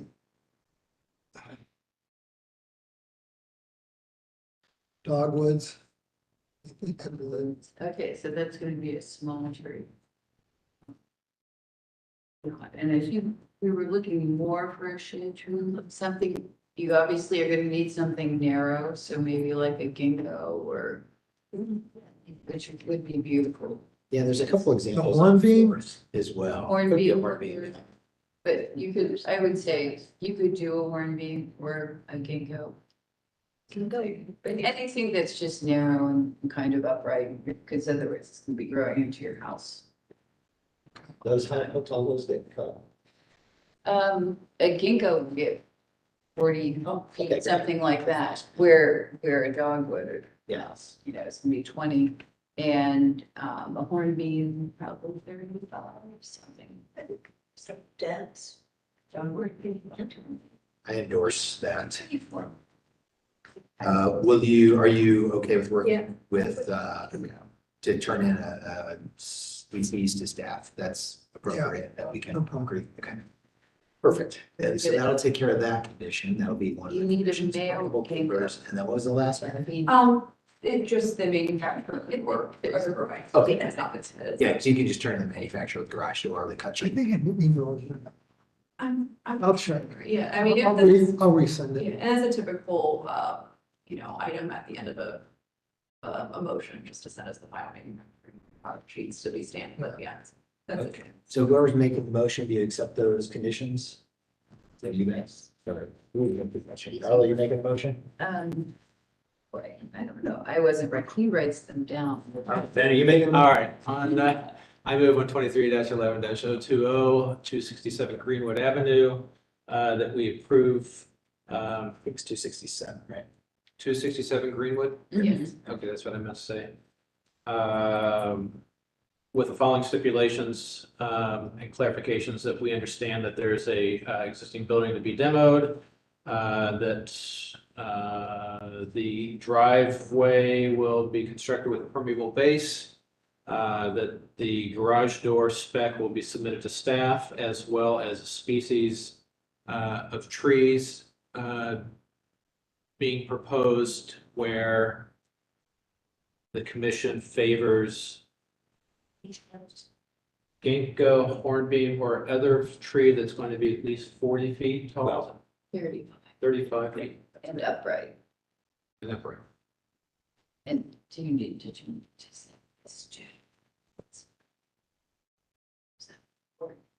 I will add that we understand there's a lot split, All right. and we've already approved the variances. We have not, so we'll have to do a motion separate to take the variance. So that's your motion. That's my move. Okay, do I have a second? Second. All in favor? Aye. Opposed? Abstentions? All right, can you do it on the variances now? I move on 2311-020, 267 Greenwood Avenue. We'll call this A or Dash, just variance recommendation. Yeah, just B, we'll split it up in the minutes of A, B, okay. design and recommendation. To support the approval of all required variances for this project. All right, do I have a second? Second. All in favor? Aye. Opposed? Abstentions? Did that automatically include the lot split? Yes, that is part of the, variance recommendations, is the last one. Okay. Excellent. All right, congrats. Good luck.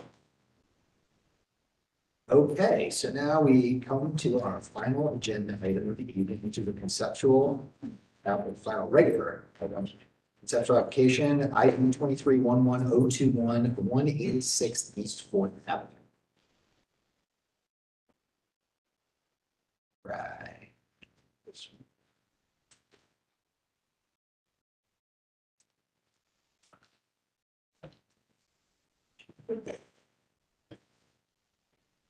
Gentlemen, whenever you are ready, if you could raise your right hand and state your names for the record. Eric Sherrill. Joel Roby. And you promise to tell the truth in your testimony to the best of your ability this evening. I certainly do. Excellent. Okay, staff. Conceptual application, proposed work description is to construct a new two-story, single-family home on the vacant portion of the existing lot with the structure to face Greenwood Avenue. Garage is to be attached into front Greenwood.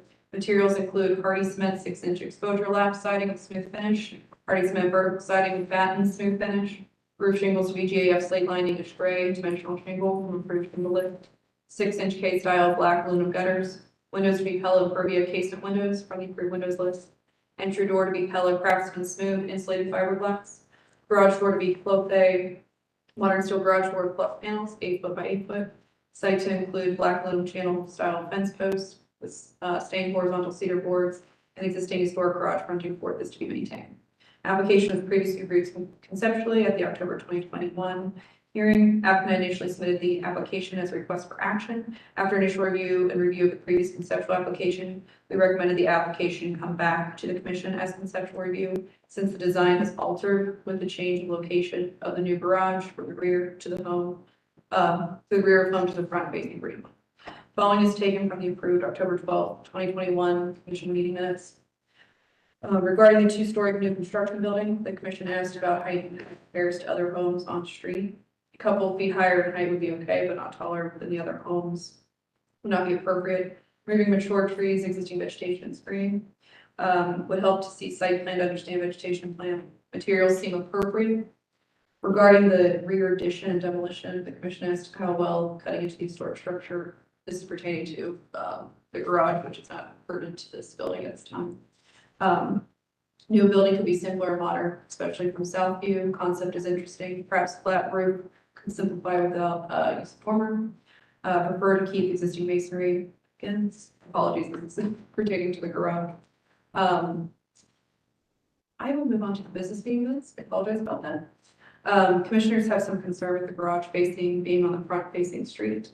They also requested overall height of the building. They requested a streetscape as well as to include the heights of the surrounding existing buildings to compare to the proposed.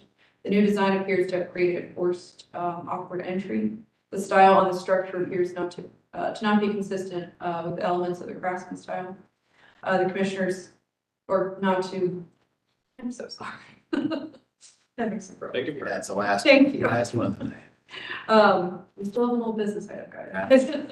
The style and the structure appears to not be, or to consist with the elements of a craftsman style. Commissioners stated that the previous submittal with traditional elements and the garage in the rear appeared to be more fitting, or to fit better in that location. Commissioners asked applicant to include the site plan, the distance between the existing auto garage and the proposed structure. Staff notes, staff has concern with the garage facing Greenwood Avenue, the covered porch above.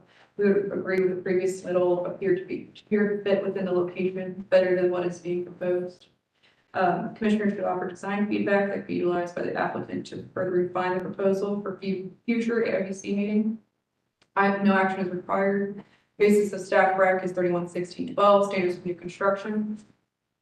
And it's short form design guidelines, heights and massing, as well as new construction. And I apologize about that, being tongue-tied or something. That's all right. You're next. Okay, so over to the applicant. I think primarily it's important to note that this application is a new owner. The property has transferred.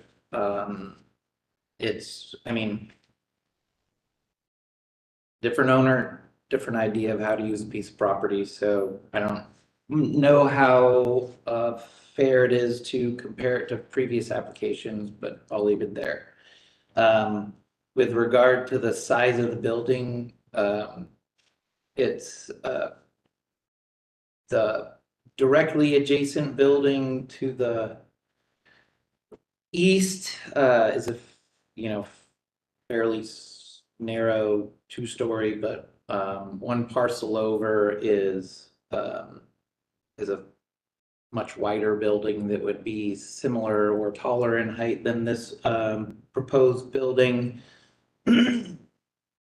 It's also, I think, fairly important to note that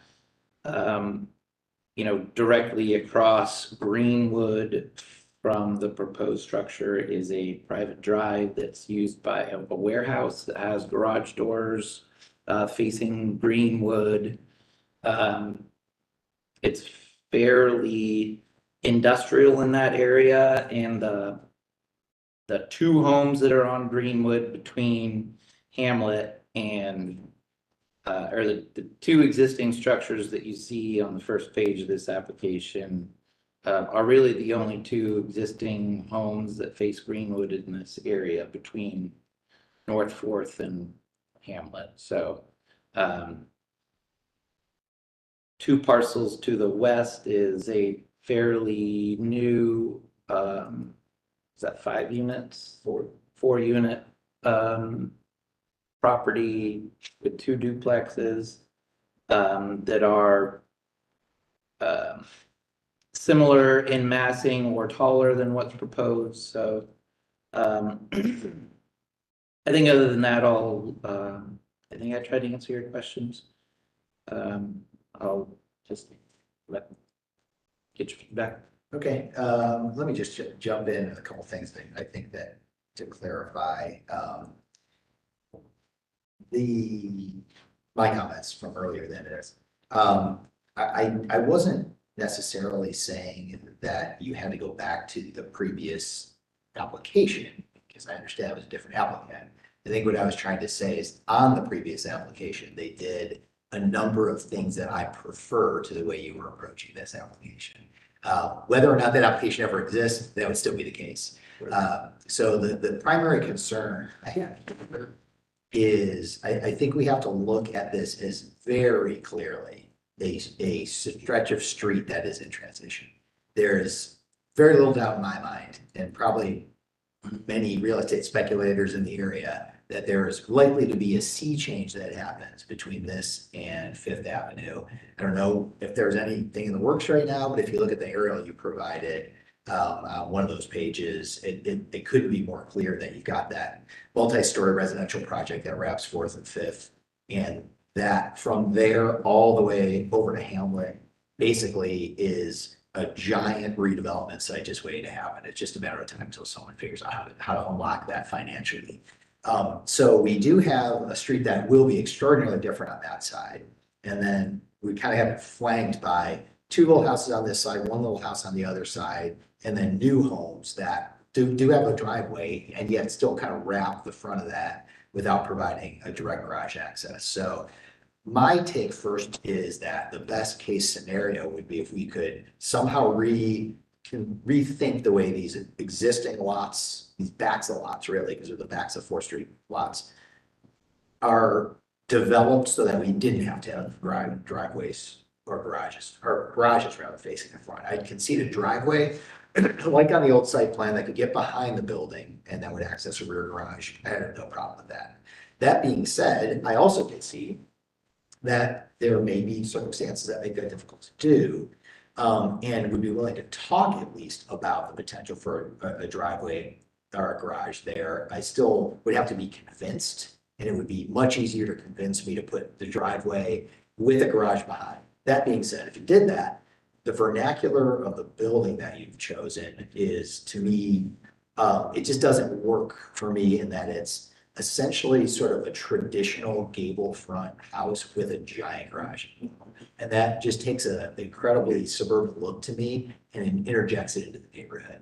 The places on the other side of Fourth on the same street where it has worked more successfully, I think is when they've done houses that are more industrial in character with a more linear, stack of boxes kind of approach. And it is at least in spirit, sort of industrial in character and fits what might be envisioned as a repurposed industrial building that had an existing garage. I think this just looks like it could never have been anything but what it is, and it's not, I think, the right thing. So those are my comments, just to clarify what I said at the business meeting. So I guess in order of preference, best case scenario, you'd assemble a number of lots and figure out a way to access these from somewhere else, and all the driveways would be consolidated in one or two spots.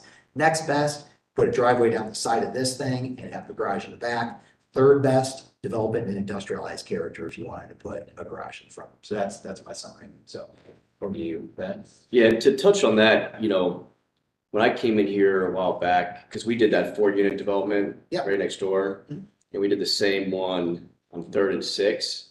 And you guys said you'd never approve a driveway going into a lot ever again after the 4th and Hamlet development I did. I mean, we prefer to not do it for Yeah. sure, but it's better than this. Well, it's not feasible for me to put a driveway down. Well, the I side. agree. Let's go through all the comments. Okay.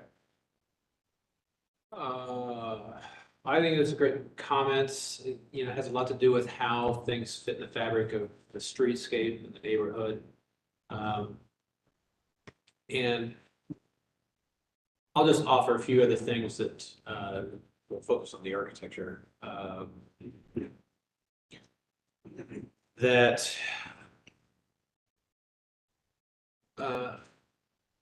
first of all, kudos to using some sort of opening over top of the garage as a way to sort of offer a little bit of enticement or a different kind of viewpoint of how a garage is used in the community. I think these negative spaces are useful ways of creating kind of open air spaces while kind of maintaining this kind of relationship with roof lines and so forth. So I think that's appropriate. The embellishment up in the gable is kind of it's what I was expecting. And in general, I think that there seem to be such a variety of roof shapes and slopes and forms that this is my caution that I don't feel that I can get behind this. So in other words, maybe the steeper garage roof can survive if it didn't have the dormer and didn't have the additional shaped, single slope of the porch roof. But right now we're seeing like 4 different sort of slopes, and it just complicates what are otherwise kind of simple kind of architectural structures in the community. So it doesn't help that that this porch is so diminished by the garage. So maybe there's a way to, maybe the garage is slightly less wide, and yes, you give up some car storage space with that, and but gain back a little more prominence to the porch, which is something that features highly in most of our little residences around here. So that's kind of the main feature. I think that I'll just throw in there that if somehow this particular concept continues, that having a little more imagination on the window punches instead of just repeat the 4x3. So I don't know what that should be. I'm just saying that there's a kind of a repetition there and a implementation of window styles that I think can be improved. I think that's it. I will say that in general, having opposing siding and little setbacks and so forth are generally a favorable thing from my standpoint. So if it's a given that this is the extent of the property and more land could not be bought to put a garage or driveway on the side or something, and that's an accepted condition, then I think that we have to accept that a garage would be on the street. I don't quite know. Like the previous, that you could make a smaller building and have a driver. You could. They've decided they can't. But you could. Okay. Physically. So it would be quite. But it's contradicting to, you know, the whole point from when I tried to do the last development where you said you'd never allow that, right? Somebody must have said it. I'm not saying. Yeah, it wasn't you, right? Yeah, not blame, I'm not blaming What you. I'm telling you is that it's possible to do. There's a site plan that exists that we've approved that. Yeah. Allowed. So clearly we approved it. It's possible to do it. There's not with this house this wide, obviously. Yeah, and I should be looking at this and saying, how big, how many square feet is this home? What's the total square footage on this? 4,000 something? That's buildable. You know, It's like 37. yeah, above grade is 33.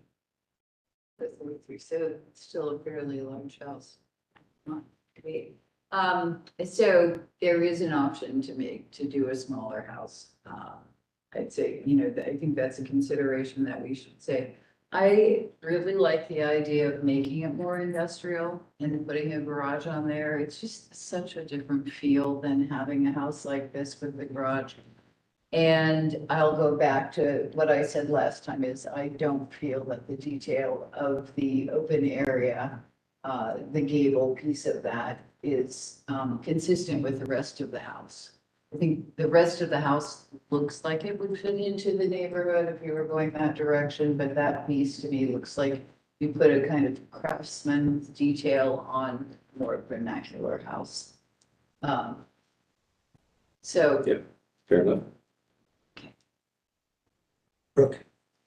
I don't really have anything new to add. I do agree with all of the comments that have been made. It does feel to me like there are three sides to a house and then the front belongs to another house. And I think what particularly, besides having what I would consider a more suburban approach to a garage, on the front elevation is the number of different roof angles. The geometry just feels overly busy with not a lot of reason. But I do think that Carla has a good point that if the home were more industrial in its design, that you could probably, you know, that could resolve itself. It's just all the wings that are coming off at the front elevation that I find kind of. Do you mean like make it more flat roof style? What do you mean? What do you guys consider industrial for the design of it? Yeah, referring to buildings that are further down the green line. Yeah, If okay. you take the Google. And I'm not saying that's prescriptive, is exactly what you should do. That's just indicative. Right. And there are numerous examples around the corner here. There's ones Detroit, there are examples. Well, it's Greenwood and Fifth, I mean, it's almost directly across from the project that was. I'm just saying from the industrial vernacular, there are many other versions. Yeah, so that's where we're doing another development. And I'm fine with that type of look too. You know, that's completely okay with me. And I think there are better examples, but that type. Yeah. I agree there. Yeah, and I like that. I love that look. That's actually what we, I think, discussed first, I believe, but. That's pretty nice. I want to add one other thing since we're in concept, and I think this is kind of important in whether you go with industrial or stay with these kind of gabled or sloped roofs. is that if there's some separation, for me, some separation between the garage and the house, whether that goes all the way to the ground or just down to the first floor, some sort of way to sort of break up these west and east elevations so that you're separating the masses, I think would play well for some of us. It would for me. So going forward, no matter what type of vernacular you pursue, think about how this appears as a mass, and that we're also thinking about lot coverage and that kind of stuff in concert with all these things we've talked about. Do you mean that the garage would not be in the same plane? I'm saying that it might be pulled apart. I'm not prescribing whether it's shares the vertical planes are shared or not. I just think that when it's all cobbled together, it has a more massive feel than its component parts. And maybe the surrounding. Yeah, probably. And yeah, allowing light through could Yep. play a role in the way it feels. What comes to my mind is you would have a one-story garage in front. Tell me if this is what you mean. Maybe there's a roof deck up there or Yeah. something. Something in between, yeah. Okay, other questions that you have for us today? And obviously, there are other commissioners that are not here today. Do you have any other questions? I don't think so. Do you? Okay, so work with staff and then whenever you're ready to move They'll on be- to the real agenda. That'll be a week after the deadline. The deadline is, if you would like to continue to next month, of course, it's the week after the deadline, which is tomorrow. So that would be the, I can figure it out. yeah, I was like, what am I doing? Yeah, but there's no action because it's conceptual, right? Yes, no action. All right, great. Well, thanks for coming in. We appreciate it. All right, thanks, guys. Okay, so then we've got old business. Then, oh, by the way, I did look up our bylaws. It is, as I suspected, a tie is a loss. Yeah, just, I'll read it exactly. It says that, this is at least the bylaws that are linked through the website. It says that, four members shall constitute quorum. Affirmative action on any issue requires a simple majority of those present. Thank you, I appreciate that. That's what I was thinking at the time, but I couldn't remember about. Article 6, number 5. Thank you, Commissioner. So, yes, application ID 2311-022 for old business for 694 High Street. 694, that's a problem. Thanks for sticking it out with us. Yeah, so much later. It's dark. Okay, whenever you're ready, raise your hand and state your names for the record. Chris Harrison? Travis Sampson. And you promise to tell the truth in your testimony to the best of your ability this evening. Yes. Yes. All right, staff. Proposed work description, signage has been installed into the masonry. Applicant is requesting approval of current installation. Staff analysis, projecting blade sign was previously approved, to be relocated to current location on October 2022, and returning on December 2022 to receive the variance recommendation from commission to lower the sign to be 9 foot above grade. The condition for approval at the October 2022 COA was for sign to be installed via mortar joint. Applicant received a code violation on October 3rd, 2023 for the sign being installed in the masonry and to be non-compliant with the COA submitted. The November business meeting, Commissioner asked applicant to come in and discuss further at the hearing. The applicant has also provided a letter from Centennial Preservation, which is included in the material packets. Staff recommends approval of application IV 2311-022, 694 North High Street with conditions for the sign to be installed via mortar joints and for the damaged masonry to be repaired. Basis of staff rec is 311611, standards for operation. Your thoughts? We're gonna be able to provide the commissioners with the photograph that we sent that had a tape measure. Yeah. Okay. Yes. Yeah. Yeah, it's kind of important just so that everybody can kind of get a feel of what's kind of taking place here. So we did go back to the sign installation crew.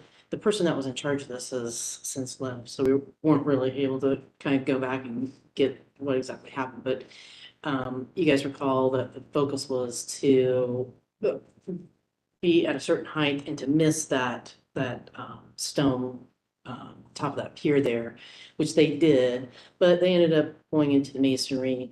When we reached out to, when we kind of reviewed this, we realized that the bolts that would hold the sign in would actually, if they went into the mortar joints, because it's a 3/8 inch lag bolt, it would end up damaging 2 bricks instead of serving the purpose that you hope that it would be, because that joint is so small, what they refer to as a butter joint. That's the first time I've heard that term.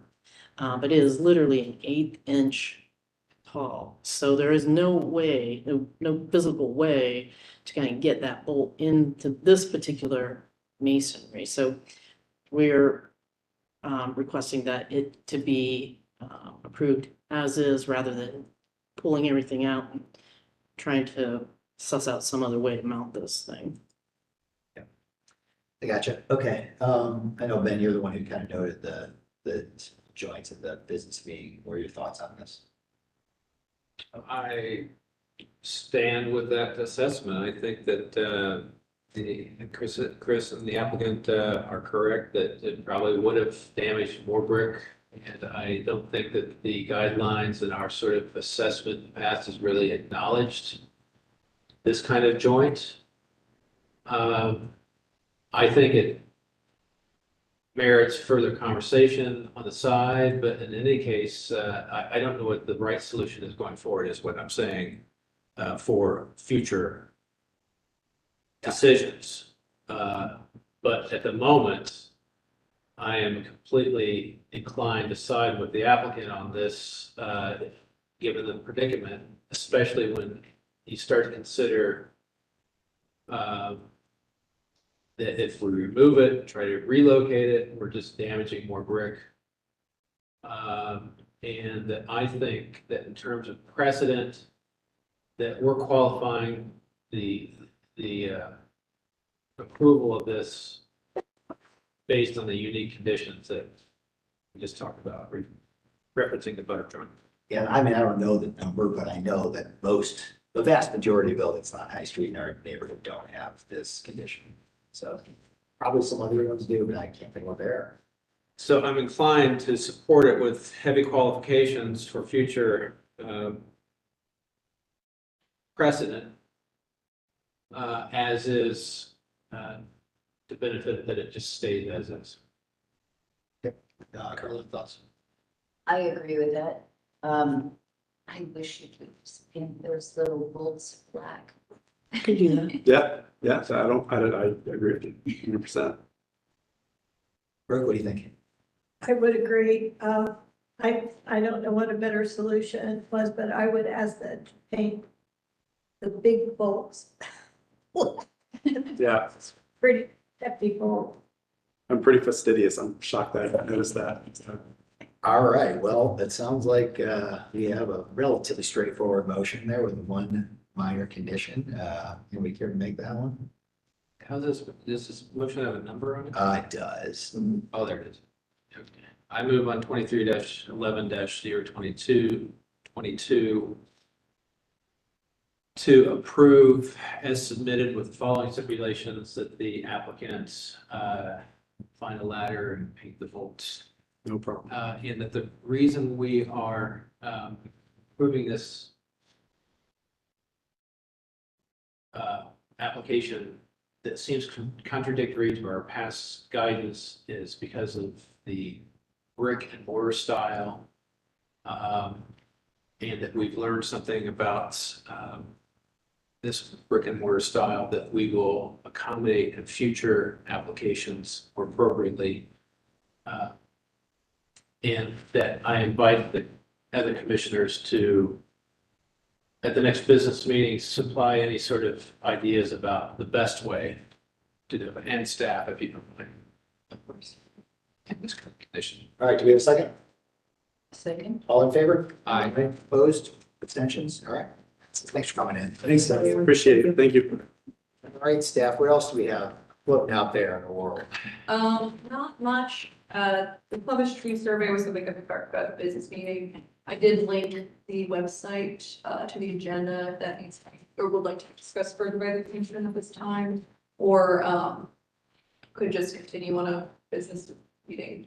Yeah, We didn't do it. We didn't do it. We That's fine. both failed. So I will endeavor to look at it and try to, kind of note the couple. And I nominate Carla to work on it instead. And I both submitted and failed. Committed and failed. So we will revisit our homework, which is basically identifying areas where we think we can have a policy influence and then suggest some things. Then we'll add it on to for December, business meeting. That sounds excellent. A deadline or something. Anything else out there? Well, I am curious about what's going on with zoning, but we can talk about that That's next. just moving along. We're still doing workshops, so. Yeah, and we'll continue. And we'll continue. For quite some time. Yeah. It's all happening. Okay, with that, move to adjourn. We have a second? Second? All in favor?